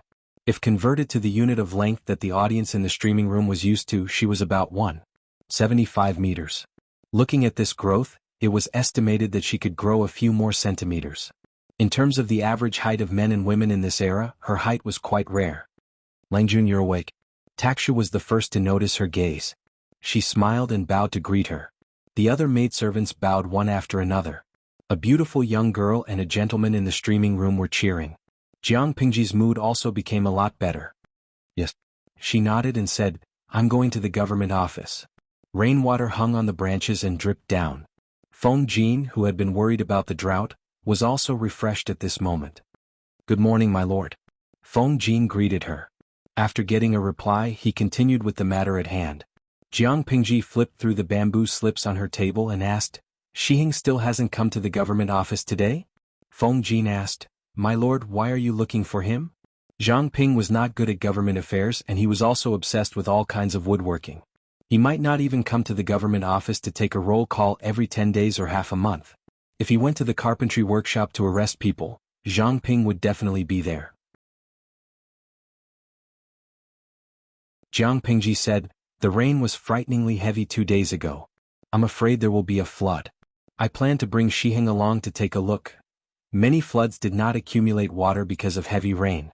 Instead, it was because the drainage system under the city was not good enough and could not divert the water in time, resulting in excessive water accumulating in one place. When Jiang Pingji rebuilt Xiangyang District, she also considered the construction of the sewers. However, Xiangyang District was not big and the construction of the sewers was not complicated. When Xiangyang District was completed, the sewers were also completed. The rain 2 days ago was frighteningly heavy. She thought that Xiangyang District would be flooded. Fortunately, both the old and new sewer drainage systems were powerful. In addition to the few canals built before summer, the water flow was stabilized. Even the farmlands were not affected. He could not help but recall the scene 2 days ago when Jiang Pingji wore a straw raincoat and brought people to patrol. His heart warmed slightly. My lord sympathizes with the people. You are very kind. The two of them had not spoken much when the otaku handicraft expert, Zhang Ping, came over. He was dressed in brown and wore a bamboo hat on his head. He looked very down to earth. Where did he have the demeanor of a famous scholar? Jiang Pingji put down what she was doing and went out with Zhang Ping. The sewers of this era were very different from the sewers that the viewers in the streaming room knew. The modern sewers were more like underground passageways that discharged the city's domestic sewage in rainstorms and floods. However, for the manpower of this era, the amount of work required was huge and there were many drawbacks. Whoever built such a sewers would be a fool. Why did she say so? Firstly, the price-performance ratio was too low. The materials from ancient times could not satisfy such a difficult construction structure. Even if it could be built, the final cost of labor and materials would be too high. It was not realistic at all. Therefore, Jiang Pingji did not consider this at all. Secondly, the form of war in this era also determined that the sewers were not realistic. If the enemy sneaked into the city through the sewers and caught the defending general unprepared, who would be to blame then? This was no longer a trap. It was a trap for the people of the entire city. In fact, the so-called sewers were just ditches that covered the entire city. The drainage capacity was rather poor. During the rainy season, water would often accumulate. If it was even worse, it would be a torrential flood that would drown the entire city. After Jiang Pingji set up the brick kiln, She specially ordered the craftsmen to bake hollow pipes with a thick diameter. Every hollow pipe in the shape of a long tube could be inlaid with each other. The inspiration came from the mortise and tenon of house beams. Then she ordered people to dig ditches in the main streets of Xiangyang district. Finally, the fired hollow pipes were buried in them. They were connected in series and connected to the drainage outlet. Such drainage pipes could be found all over Xiangyang district. If there was such a heavy rain in the past, Xiangyang district would have been knee-deep in the water. It was very different today. The roads were still fine. The two of them found a tea house and sat down. Jiang Pingji thought of the urgent letter she received yesterday. She couldn't help but laugh. I've already asked the other 3 districts to gather local materials and bake these hollow pipes. When it's really completed, the people of the 3 districts won't have to worry about their houses being flooded when they sleep. Apart from Xiangyang district, Jiaoping district, Maolin district and Qingan district were all drenched by the heavy rain. The water was knee-deep. Fortunately, the rain didn't last for too long. It would subside in another half a day. Zhang Ping said, "My lord, you've thought it through. It's better not to delay this matter. This summer it hasn't rained at all. Now there's only a rainstorm. This is already very good. If it was in previous years when the rain was abundant, I'm afraid Fengyi County would be flooded and the fields would suffer." Ever since he started working for Jiang Pingji, Zhang Ping never had a day to rest. However, he enjoyed it. He never thought that the Mahist craftsmen's tricks could play such a big role. If they could specialize in this area and let the Mahist techniques permeate every aspect of the people's lives, their final status would not be any lower than that of the Confucians. In order to get through the rainy season next year, the drainage system must be done well. The drainage pipes weren't for war, but they were related to the people's quality of life. Naturally, Jiang Pingji attached great importance to them. The two of them talked in low voices. The people in the tea house also subconsciously kept their voices down. They didn't dare to disturb them. Because Jiang Pingji often appeared on the streets and alleys, she didn't put on the airs of a district magistrate. When she was bored, she would even help the older farmers with their farm work. There wasn't anyone in Xiangyang district who didn't know her. It was normal for her to bring her subordinates to go shopping and discuss political affairs.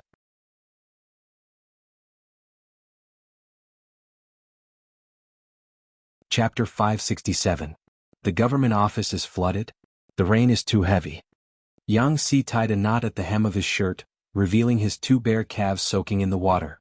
He moved the bamboo slips and documents to the cabinet for a long time. He was so tired that he was panting and could not straighten his back. Wei Si sat on the 2 stacked tables and looked at him with a smile. "Jing Rong, you eat and drink all day without doing any work. Are you suffering now? Look at how many bamboo slips you've moved, but you're so tired that you can't straighten your back. This won't do." Yang Si was so tired that his forehead was sweating. Unfortunately, Wei Si was still making sarcastic remarks. He could not help but glare at him fiercely. "Don't be so arrogant, you fox. When this matter is over, I'll go far away and never see you again, you black-hearted fox." Yang Si and the boy servant panted as they moved the bamboo slips. Wei Si sat on the table to avoid the water. What was this? Unfortunately, Wei Si was weak. If he was asked to do the hard work, he might fall into the water. Wei Si lifted his sleeves to cover his lips and smiled. "You can say this if you can walk away." He had boarded Her Majesty's pirate ship and still wanted to leave. How could there be such a good thing in the world? Yang Si's anger rose. He regretted coming to Qingan district for the umpteenth time. If he had known earlier, he would have stayed under Prince Changshuo's tent. It was not worth it to sell himself to Jiang Pingji Zhou Bapi just for a few meals. "You fox, if you don't restrain your nature, others will be so scared that they won't dare to come over." Yang Si knew that Wei Si had sent letters to many of his good friends with the intention of recruiting them. But this was a trap. Once he jumped in, he could not get out. Wei Si blinked and said innocently, "Jing Rong, you don't have to worry about this." Looking at the time, the fat fish may have taken the bait. Yang Si was strangely silent for a while and asked, "You mean the fat fish? So the friends that Wei Si made were fat fish that could be tricked in his eyes? Wei Zixiao, doesn't your conscience hurt?" What made his heart hurt was that he seemed to be one of the fat fish in Wei Si's eyes. If he had not walked right into the trap, he might have received a recruitment letter from Wei Si. Thinking of that scene, Yang Si felt that he was about to have a mental breakdown. He wished that he could throw Wei Si into the water. "You damned fox, see if I don't crush you to death today. I'm enforcing justice on behalf of heaven." Yang Si rolled up his sleeves and looked like he was going to fight Wei Si to the death. Watching the two teachers bickering and fooling around, the errand boy felt extremely tired. When it came to hard work, his master had only helped a little. The heaviest work still fell on him. The drainage pipes in Chingon district had not been paved yet. The previous drainage ditches were broken and old. After 2 days of heavy rain, the entire city had turned into a vast ocean. Fortunately, the water was not deep. Yang Si led the people to drain the water urgently. By noon, the water in the city had basically been emptied. The situation in the other two counties was worse than Chingon district, but compared to before, the situation had improved a lot. This heavy rain alleviated the drought in the north. The dry and cracked farmland was soaked in a layer of water. The dry and hard soil also turned into soft silt. Yang Si and the others began to get busy. On one hand, they had to keep an eye on the construction of the houses in the city. On the other hand, they had to keep an eye on the burning of the hollow pipes. After the burning was done, they had to lead people to dig the ditches, drain the water in the ground, dry it, and then bury the hollow pipes. Because Chingon district was this year's experimental county for farming, the number of wastelands reclaimed was huge. The people still needed to work day and night. In addition to these trivial matters, they had to handle the resettlement of the refugees, the distribution of wastelands, the registration of personnel, the provision of porridge. All the trivial matters had to be handled. I really hate that I didn't give me more hands when I was born. These days, Yang Si was so busy that his eye sockets were sunken, his eye bags were dark, and his eyes were bloodshot. Even if the government office specially assigned a private chef for him, he could not be happy, because he was so damn tired that he did not even have time to eat. Wasn't this a trap? Yang Si said shakily, I'm going to write a letter and tell them. This is a trap, don't walk right into it. The originally calm and composed strategist was now as aggrieved as a child. Wei Si smiled and said, that's not right. The more people there are, the less work to be shared. If no one came, wouldn't he be the one who would be tired? Yang Si looked like he had nothing to live for. The thing I regret the most in this life is getting to know you. If there's a next life, remember to stay far away. Wei Si smiled faintly and said mischievously, it's useless for me to stay far away. The main point is to avoid the Lord. Thinking about his previous life, in order not to be a burden to Yang Si, the two of them had little contact in private. Did that mean that Yang Si did less work? He was still so tired that he wanted to go on strike every day. Her Majesty was too ambitious and had too many things to do. She looked like she could not wait to finish the things that would take thousands of years in a few decades. Her Majesty was busy day and night. Which of the officials under her did not keep up with her bitterly? If they wanted to be free in their next life, they had to first open their eyes wide to see clearly where Her Majesty was and avoid her. Only then could they be free. Yang Si was so choked that he could not breathe. After a while he muttered, who do you think that fat fish is? Do I know him? Everyone's circle of friends was different. Wei Si's friends might not be Yang Si's friends. Wei Si said, you may have heard of this person. His name is Feng Zhen. His courtesy name is Zhi. He is from Zhangzhou's Anshan County. Zhangzhou's Anshan County? Wasn't that Prince Changshuo's fief? According to Prince Changshuo's previous role as a virtuous king, there was no reason for him to let a talent slip away from his hands. Zhangzhou's Anshan County. That place is very far from here. It takes at least half a year for your letters to come and go. How did you get a reply so quickly? Yang Si frowned. I have heard of this Feng Zhi. His character is not very good. The key was that this Feng Zhen also seemed to be a sickly person. Unlike Wei Si's weak body that was acquired, Feng Zhen's weak body was brought out from his mother's womb.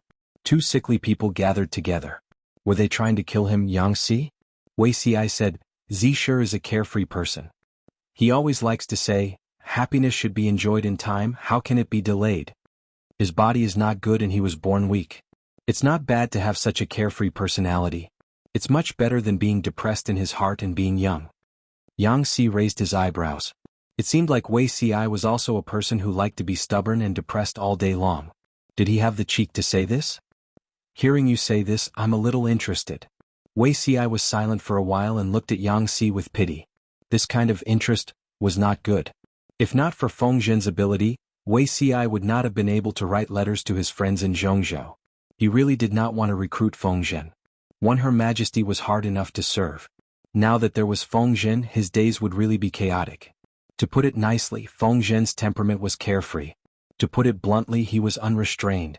The Feng Zhen that Wei Si knew in his past life could be described with one word, unrestrained. Because doctors always said that Feng Zhen's body was weak and that he would not live long, Feng Zhen felt that life was short and that he had to enjoy himself. So this person courted death in all kinds of ways. He ate hanshi powder like it was rice. He slept with women every night and drank until he was unconscious. He was proficient in eating, drinking, whoring, and gambling. He thought about how to court death all day long and how to court death. He greatly damaged the atmosphere of the group under Her Majesty. What was the result?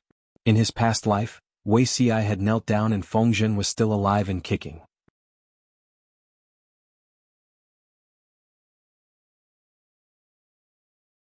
Chapter 568.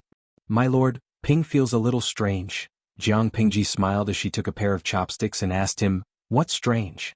She brought Jiang Ping to inspect all the drainage points in Xiangyang district and found that the drainage pipes were operating normally. Coincidentally, the scorching sun was high above their heads and their stomachs were empty. Jiang Pingji and Jiang Ping found a table in a restaurant and planned to order a few dishes to make up for a meal. Coincidentally, the restaurant was opened by the government and was named Greeting Guests House. She looked around. The restaurant's decoration was simple and elegant. The environment was quiet and secluded. It was indeed a good place to eat. Yes, Wei Xi did a good job in this area.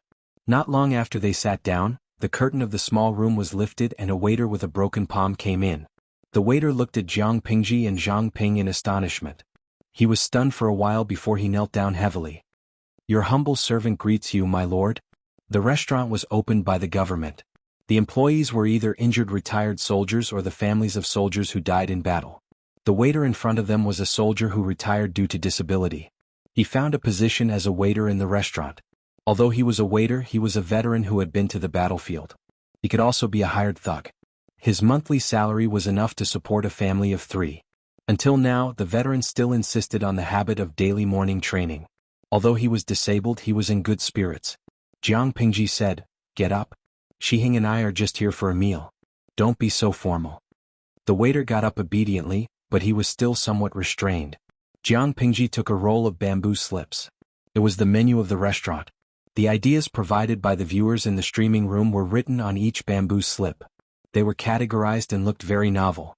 Jiang Pingji looked at the names of the dishes and ordered 3 vegetarian dishes and 2 meat dishes. She then passed the menu to Jiang Ping. She took the opportunity to ask some questions. Basically, she asked about the veteran's life after he was disabled and retired. The veteran slowly let go of his courage and was not so restrained. She asked a question and the veteran answered it honestly. "Your humble servant's life is not bad, my lord. A few months ago, Iceman made a matchmaker and married a wife. She is now 3 months pregnant. The work in the restaurant is not heavy.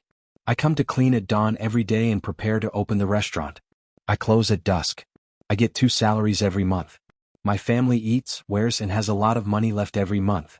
My wife is also hardworking. She knits a sweater at home." Jiang Pingji asked in detail and the veteran had a lot to say. His face was flushed with excitement, and there was no hint of gloom. Jiang Ping silently looked through the menu 17 to 18 times, buying time for his lord. Hard Cuban. Work starts at 5 o'clock in the morning and closes at 9 o'clock in the evening? Forget it, that means work starts at 5 o'clock in the morning and closes at 9 o'clock at night? Would it be too tiring? Now that he had lost his left hand, would it be inconvenient for him to live?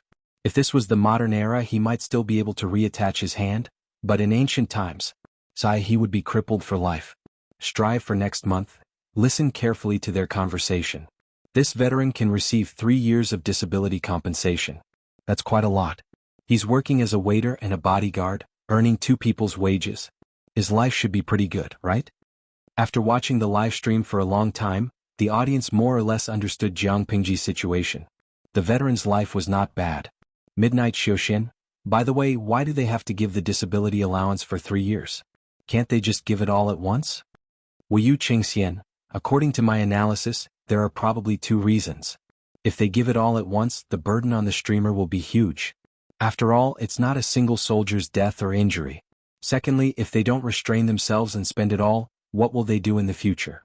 I think the 3-year allowance is to give the veteran some buffer time. In 3 years, if they are patient, they can learn a trade to make a living. When the time comes, they can still support themselves without the allowance. Although the audience in the live stream did not all guess correctly, it was not far from Jiang Pingji's intention. The veteran was hardworking and the wife he married was also capable. There was still hope for the family's life. Jiang Pingji nodded, and Zhang Ping tactfully handed the menu back to the veteran. After the veteran left, Zhang Ping said, "Business at the guest house is not bad. The food in the restaurant was delicious, and it was always full of guests at mealtimes. Even though the price was 4 to 5 times more expensive than ordinary restaurants, there were still people who came to support them. Of course, the people did not have the money to eat there often, but they could afford to eat there occasionally."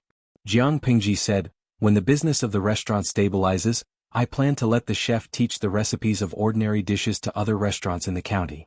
Zhang Ping was stunned and did not react for a moment. Why did the Lord suddenly say this?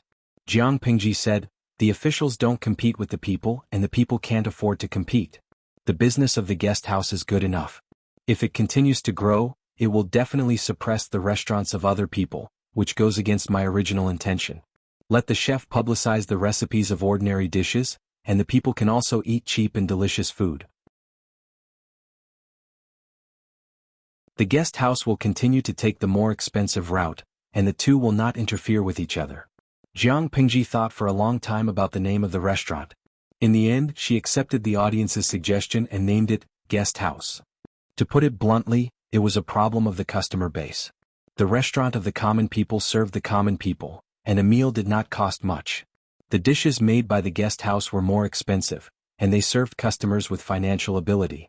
They took the middle and high-end route, and tried to separate the customer base of the two. Jiang Pingji was not short of money. She could afford to subsidize the disabled soldiers, but there was no need to steal the business of the common people. Zhang Ping understood and could not help but feel emotional. When she was unreliable, his lord was really unreliable. But when the lord was reliable, a wise ruler was nothing more than that. How many high-ranking people took the people's money in an unsightly manner? Only his lord could see it clearly, and she did it flawlessly. While the two were talking, a frightening cough came from the restaurant next door. Zhang Ping suddenly thought of something and said, "My lord." Zhang Ping remembered what was wrong. There were coughs along the way. He did not know when it started, but Zhang Ping could always hear the coughs. Who was he muttering about before? Why did he come out to wander around when he was so sick? Now, his expression turned serious, and he raised his hand to pull out the short dagger from his waist. He looked dangerously in the direction of the coughs. They were being followed all the way. Jiang Pingji smiled and waved her hand at him. "Put it away, it's just a meal." Zhang Ping was an introverted scholar with mediocre martial arts skills, but Jiang Pingji was not. She knew long ago that someone was following them. Zhang Ping was surprised, and he sheathed the dagger before the waiter served the dishes. "My lord, you knew long ago?" Zhang Ping asked. "What else?" Jiang Pingji smiled and turned her body to make it convenient for the waiter to set up the table. "Who doesn't know this face in Xiangyang district? I'm not popular either. What if someone finds me an eyesore and tries to harm me when I'm alone? If your lord did not have this little bit of vigilance, how would she dare to bring a weakling around the district? Let's eat, we'll meet the person next door after we're full." As soon as she finished speaking, the coughs became more intense.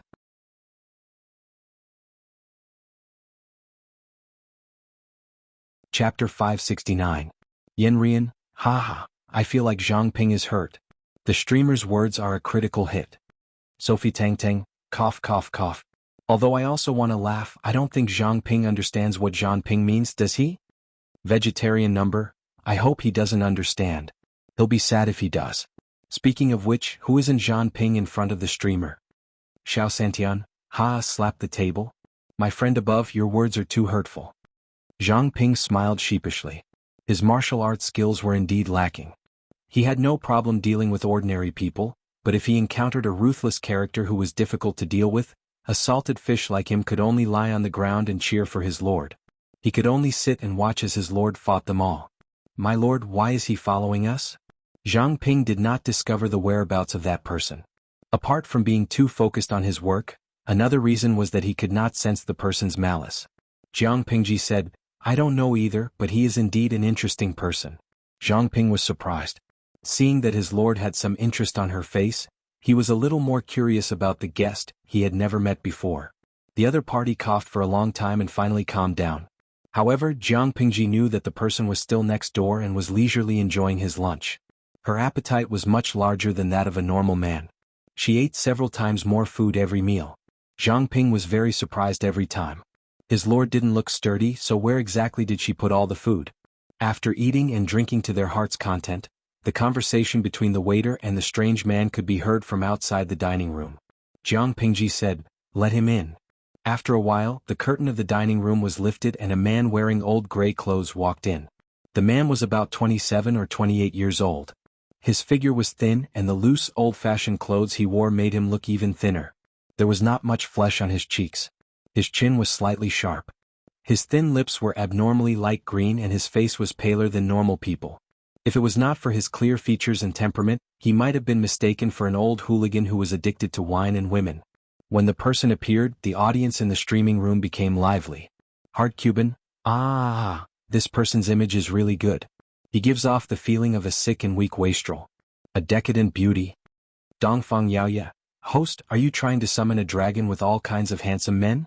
The elegant man, his wife Wei Zixiao, the gentle and dignified Feng Huayu, the adorable Li Hanmei, the foodie Yang Jingrong, the virtuous and naggy Su Xiaoyu, the mature and gloomy Qiguan Wenjing. Whoa. Now there was an unknown, sickly, dissolute and good-looking young man. This live stream room was so good-looking. Tang Xiaoyao is also me, haha, there's nothing wrong with these descriptions. But what the hell is Yang Jingrong, a foodie and stupid person? Be careful of Yang Si looking for you to have a heart-to-heart talk in the middle of the night. Yang Si's description to Beauty Wei Si was clearly, overthinking, sinister, and good at using poisonous tricks. Xiuxin Taishuang, if Prince Charming Yang Si really wants to settle accounts in the middle of the night, remember to inform him to come to my bed. The bed is already warmed. Jiang Pingji glanced at the newcomer. He didn't stand on ceremony at all. He shamelessly found a seat near Jiang Pingji and sat down. She suddenly said, "If you don't want to die young with no one to take care of the orphans, it's better to stop using hanshi powder." That person looked at Jiang Pingji. Zhang Ping also looked at the unfamiliar man in astonishment. "You've been consuming hanshi powder for at least 4 years. If this continues, you'll have to report to the King of Hell. Recently, you've been consuming hanshi powder. The interval between each use is getting shorter and shorter. If you don't make up your mind to quit, you can even consider which tomb to be buried in after you die. Have you experienced the feeling of your addiction acting up? If it acts up and you can't buy hanshi powder, do you think you have the willpower not to beg others?" She asked with a natural expression. "I can see that you're quite an arrogant person.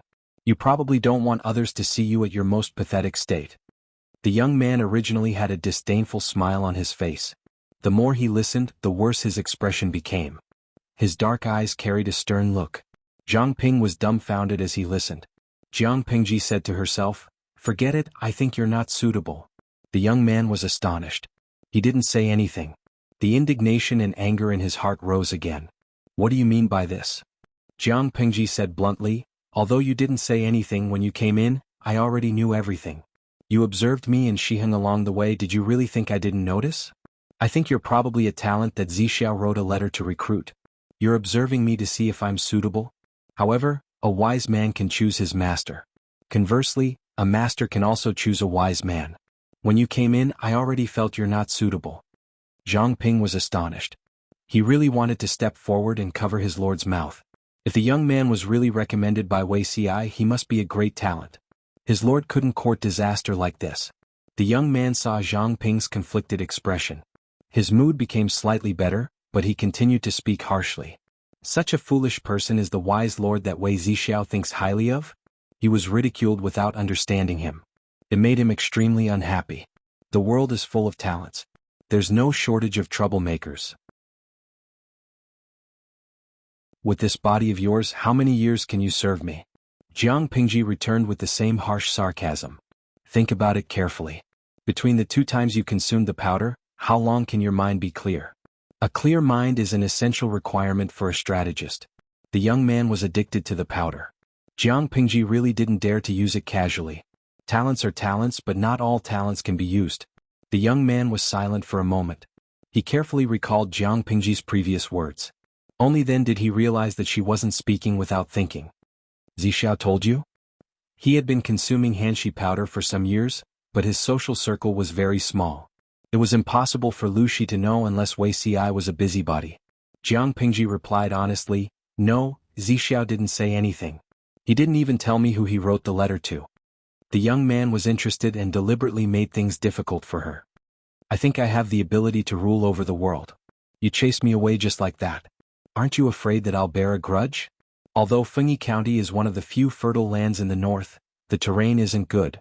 It's easy to attack and hard to defend. If I'm determined to take revenge, it's not like I don't have the ability. Jiang Pingji didn't even lift her eyelids. She mocked back, continue to consume the powder. If your body can live to that age, consider it my loss. The corner of the young man's mouth twitched. He almost couldn't hold it in. There's actually someone who has a worse mouth than me in this world? Zhang Ping was afraid that the young man would leave in a huff. However, the young man didn't leave angrily. He even mocked his lord. Every word was harsh. There was a sense of déjà vu that they were evenly matched. The talents of this generation. He really couldn't understand them. The audience in the streaming room couldn't understand them either. The previous Yang Si and the current Feng Zhen, were they all masochists? If they were strategists, they would have slammed the table and left long ago when they met the streamer who had a bad mouth and a bad temper. The young man's surname was Feng and his given name was Zhen. He was from Zhangzhou's Anshan County.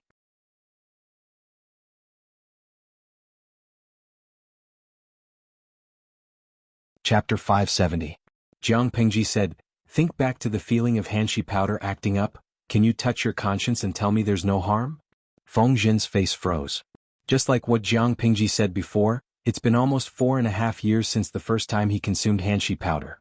In the beginning he only consumed it once every 1 or 2 months, occasionally to liven up his mood. In recent years he consumed it once every half a month until now once every 7 to 8 days. Every time he consumed it, his mind would become more cheerful, his physical strength would become stronger, his entire body would feel light and his mind would feel extremely comfortable. Once the addiction of the powder hits him, if he didn't consume Hanshi powder in time, his bones would feel like they were being bitten by thousands of insects and ants. It would be unbearable. However, he still had some integrity. His dependence on Hanshi powder wasn't very serious. If it was someone else who consumed Hanshi powder intermittently for 4.5 years, he would probably have lost his mind, indulging in sensual pleasures, headaches and suffocation, restlessness and madness every day. However, based on his current situation, if he continued to consume Hanshi powder, the intervals between consumption would get shorter and shorter, his life would be in danger. Jiang Pingji shook her head and said, you've also noticed, from the time you started consuming Hanshi powder till now, the intervals between consumption are getting shorter and shorter. If you don't consume it on time, your bones will feel like they are being bitten by thousands of insects and ants. That excruciating pain, can you endure it? This was a vicious cycle. If he didn't quit Hanshi powder, his dependence on Hanshi powder would get stronger and stronger, the intervals between consumption would get shorter, the amount of time his mind could stay awake would decrease. After the cycle of nausea, it would be a dead end. Feng Zhen couldn't refute. However, to quit Hanshi powder, he had to endure the process of the addiction acting up. It was easier said than done. Feng Zhen had the same thinking as many gentry. His family was rich and didn't lack Hanshi powder. If the addiction acted up, he could just consume it. Why torture himself? He thought of the pain when the addiction acted up. He shook his head like a rattle drum. No way, the addiction would make one want to die. Why bother to quit? Happiness should come in time. Why wait for it? Life is only 30 to 50 years. Life is short. It's enough to enjoy. Why torture yourself? When the audience in the streaming room heard their conversation, they then clearly realized that the weak and dissolute guy in front of them was an addict. Tian Shu Shiji. This guy is amazing. He's still alive after consuming Hanshi powder for more than 4 years. He's really lucky. Jiao. AI, isn't it good to be alive? Why don't you want to live? Mother's Day the day after tomorrow? I'm scratching the wall. Why do I feel that what this young man said makes sense? Oh no, my 3 views have been turned upside down. Although Hanshi powder wasn't a drug, but if one took too much of it, they would become addicted and their entire life would be ruined. Don't forget, to the previous commenter who is making a fuss over nothing, I'm sure you haven't been following the streamer's live stream for a long time. The Hanshi powder has appeared a long time ago. It seems to be somewhat similar to the Wei and Jin dynasties in China. The aristocratic families were very fond of this thing. Did they really not know that Hanshi powder was harmful? Not necessarily. Just like what Feng Zhen had thought, many people knew that once one got addicted to Hanshi powder, it would be extremely painful to quit. But it wasn't as if they couldn't afford to buy Hanshi powder. When they felt uncomfortable, they could just take the powder. Why torment themselves and endure the pain of quitting the powder? In this day and age, beauty is one of the important conditions to become an official. to walk towards the pinnacle of life and to marry a fair, rich and beautiful woman. After consuming the hanshi powder, one's senses will feel comfortable and it can also make one feel refreshed, with a rosy complexion, fair skin and beautiful appearance. To them this is a good thing. Hence there were many admirers. Feng Zhen naturally didn't consume hanshi powder for his beauty, he purely wanted to enjoy and have fun. Since he didn't have a long life, he wouldn't waste it if he tried everything at least once. Now that Jiang Pingji advised him to quit using hanshi powder, Feng Zhen expressed that it was impossible, he wouldn't quit even if he died. Jiang Pingji also expressed that she wouldn't accept people who were not clear-headed. Zhang Ping sighed as he watched from the side. His lord was courting death, yet she didn't make him leave in anger. Could be seen that Feng Zhen was also a masochist. Feng Zhen also felt strange. It was fine as long as he was useful, why did she have to interfere in his private affairs? Although the wise lord that Wei Si had acknowledged had the appearance of a wise ruler, his character was not pleasing to the eye. Feng Zhen asked her sarcastically, "There are many people who are after hanshi powder. Are you going to persuade everyone you meet to quit using hanshi powder? Be careful that no one will be available in the future. At such a young age he's a busybody." Jiang Pingji was astonished. How can that be? Not everyone has the qualifications for me to persuade them. If he's addicted to hanshi powder, if he doesn't make up his mind to quit, I'll never use such a useless person. Who knows when his addiction will kick in and he'll delay my work. The world is so big, there will always be people who are clean and clear-headed. Why should I waste my energy on such a useless person? Feng Zhen didn't know if he should feel honored or angry. Such a lord would be done for. If she didn't finish, he would read the two words Feng Zhen upside down. You've eaten the dishes from the guest house. How do you like the taste? Jiang Pingji asked him. Feng Zhen said, the delicacies of the world. I didn't know that there were so many different types of dishes. Jiang Pingji said coldly, when you die you won't be able to eat the delicacies anymore. They'll all be on other people's tables. Feng Zhen was speechless. She asked, you like to sleep with women and get drunk until the sun rises? Feng Zhen smiled and said, the way of saints is to eat and lust. So what if I like it? He knew that he didn't have long to live. After his wife died, he didn't remarry or take a concubine. He slept with women and lived a carefree life. When you die, the beauty will be in someone else's arms and the wine will be in someone else's cup. Feng Zhen was speechless. Jiang Pingji asked again, you're also good at gambling? Feng Zhen held it in and said, why can't I gamble a little? Jiang Pingji sighed and said, when you die, the family business that hasn't been squandered yet will belong to someone else. Feng Zhen was speechless. You have a son who's not more than 5 years old. Do you have mean relatives in your family? Feng Zhen was astonished. He didn't know how she knew all this. He replied, so what if I do? When you die, your relatives will use your inheritance to bully your son. Don't you think that's pitiful? Feng Zhen couldn't bear it anymore. His mind was filled with, when you die. When he really died, no, he was still alive, okay? Jiang Pingji said, I agree with what you said, happiness should be enjoyed in time. But people can only enjoy the secular world when they're alive. When they die, they'll have nothing. If you abstain from hanshi powder, you can live a carefree life for another 7 or 8 years. If you don't, you won't live past 7 or 8 months. If you think about it this way, don't you feel that you're at a disadvantage? You could have lived a carefree life for a few years, but now you'll die in a few months. Feng Zhen was speechless. The beauty isn't yours, the delicacies aren't yours, the wine isn't yours, and the gambling money isn't yours. Tell me, isn't this a loss? Only by living well would one have the strength to enjoy life. If they die, they'll just be a salted fish. So, he really didn't intend to abstain from hanshi powder? Abstain? He must live well and see how this fellow will court his own death. Who asked him to keep saying you're going to die, and it's not yours? No matter how he listened, it was unpleasant.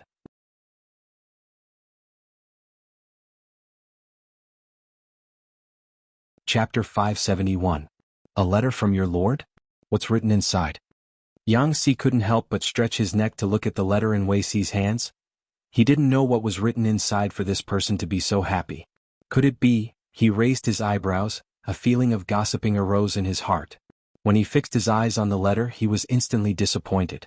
Isn't it just that Feng Zhen is willing to stay? Why, what amazing talent does this person have to make you so happy? Wei Si kept the smile on his face and said seriously, I am not happy because of Zisher's pledge of allegiance. Yang Si was surprised and asked, oh? Then why? Wei Si said, Zisher is usually unrestrained, almost no one can persuade him to restrain himself. But he promised my lord to give up Hanshi powder. True love, this is, Yang Xi's eyes flashed with surprise. He was no stranger to Hanshi powder. He heard that if one takes too much of it, they will never be able to live without it. If there is any mistake in the process of taking the powder, it could lead to death. Even so, there are still people who regard it as the standard because the process of giving up Hanshi powder is too painful. Too many people can't take it and choose to continue using Hanshi powder to numb themselves. But Feng Zhen's promise to give up Hanshi powder, what does this have to do with Wei Si being happy? As if he saw the confusion on Yang Xi's face, Wei Si smiled and said, giving up Hanshi powder isn't something that can be done in a day, he is in for it. After Yang Xi heard this, he couldn't help but shiver. So he was happy only because Feng Zhen was going to suffer? Why is this fox's heart so black? Wei Si said, Jing Rong doesn't understand, wait till you really meet Zisher, you will understand. Others worried so much for his body, but the person himself didn't care. He wasted his energy, how could he not be angry? Now that Feng Zhen is in for it, if Wei Si wasn't happy for a while, he would be letting down his worries in the past. But he flattened the curvature of his lips and looked at the letter in his hands with a gloomy gaze, his brows carrying some doubt. Yang Xi asked him, what's wrong with you? Wei Si replied calmly, I just didn't expect Zisher to take the powder for 4 years. Yang Xi thought it was something serious and said, you've taken the powder for 4 years, yet you still have the energy to seek death. You don't know how to take care of yourself. You're indeed a tough guy. Wei Si shook his head secretly. That was not what he meant, but he could not explain it clearly to Yang Xi. In his past life, he lived in seclusion in Zhongzhao's Bianzhou and maintained correspondence with Feng Zhen. He remembered that when Feng Zhen first came into contact with Hanshi powder, he was already over 30 years old. How old is he now? He had actually been consuming the Hanshi powder for 4.5 years and he was already addicted to it. It was really puzzling. Speaking of which, he seemed to have overlooked something. A thought flashed across Wei Si's mind and he came to his senses in an instant. Hanshi powder. This thing was indeed popular among the gentry clans, but at that time the 9 states and 5 countries were already in a dispirited and hopeless state. Some of the nobles from the gentry clans who led a befuddled life used Hanshi powder to numb themselves. The effect of the upper class was similar to that of the lower class, and Hanshi powder was spread everywhere, and once it was spread out it could not be stopped. Calculating the time, it should be 3 to 5 years later before the Hanshi powder is truly spread and abused by others. In his previous life, Feng Zhen had heard that Hanshi powder could strengthen his physique and that was why he consumed it. The him now was merely seeking death for the sake of enjoyment. Before that, Hanshi powder was only popular among the gentry clans within a small circle. It had never been so widespread. But now, recalling the assessment a few years ago, the scholar who participated in the assessment took off his clothes and molested him in public. Wei Si's face turned pale. Uncontrollably, Master Chen's words surfaced in his mind. Hanshi powder spread many years ago might have something to do with the evildoer who stole the fate of Dongqing. After consuming Hanshi powder for 4 years, the addiction has already formed. To completely kick the habit, one would have to suffer a lot. In his previous life, Feng Zhen had only consumed Hanshi powder for 1 to 2 years.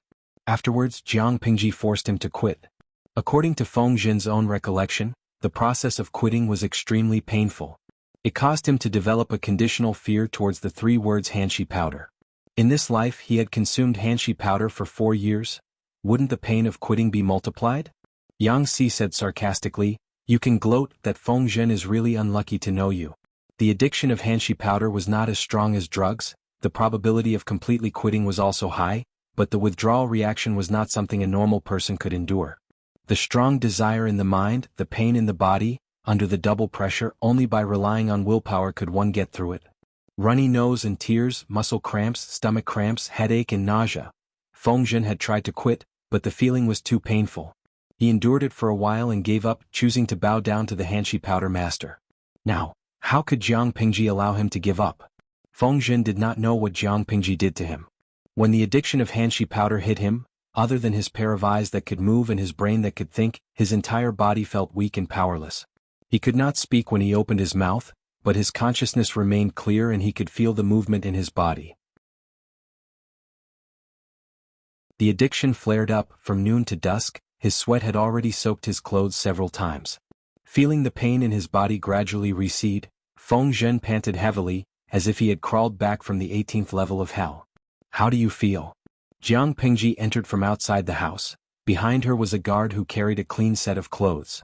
Feng Zhen laid on the ground, slowly regaining control of his body, but his limbs were still weak, even sitting up was difficult. I don't want to talk to you. Feng Zhen's face was full of sweat, he drowsily closed his eyes, he could not bear to recall the pain from before, he could not bear to recall himself being controlled by the addiction. When the addiction flared up, he thought of hundreds of ways to kill Jiang Pingji. He wished he could drink her blood, eat her flesh. He was even more crazy and cruel than a wild beast. How could he still have an ounce of rationality? I got someone to prepare some light detoxifying food for you, eat some after you wash up. In the next month, the addiction flares up more frequently, and the duration is longer. If you don't have enough stamina and energy, I'm afraid you won't be able to withstand it. Jiang Pingji said, you should also be thankful that you were rather disciplined when using hanshi powder, you did not abuse it recklessly. Feng Zhen had used hanshi powder for more than 4 years, but the amount every time was small, and the interval was longer. It was only in the last year that it became more frequent, the dosage also increased, if not, he would have died a long time ago, he could not be more dead. Jiang Pingji's mental brain was strong, she could secretly help him to stay awake, and it was safer for him to pass the withdrawal period. After Feng Zhen heard this, he could not help but tremble. It was so painful once and there would be more flare-ups in the next month, how could he withstand it? Can I regret it? He did not want to quit. No, you can endure it for a while, the future will be bright. Jiang Pingji looked at Feng Zhen who was lying on the ground like a salted fish, she smiled and said, I brewed some wine recently, it's much stronger than the wine you usually drink, when you control your addiction I'll treat you to 2 cups. Wine? You're tuning in to the Han Li's Wuxia Chronicles YouTube channel. We're so grateful for your support and don't forget to subscribe to join us on this incredible journey through captivating stories. Your generosity through donations truly makes a world of difference, as it's the primary source of revenue that allows me to expand and enhance this channel for you. Thank you from the bottom of my heart for being a part of this adventure.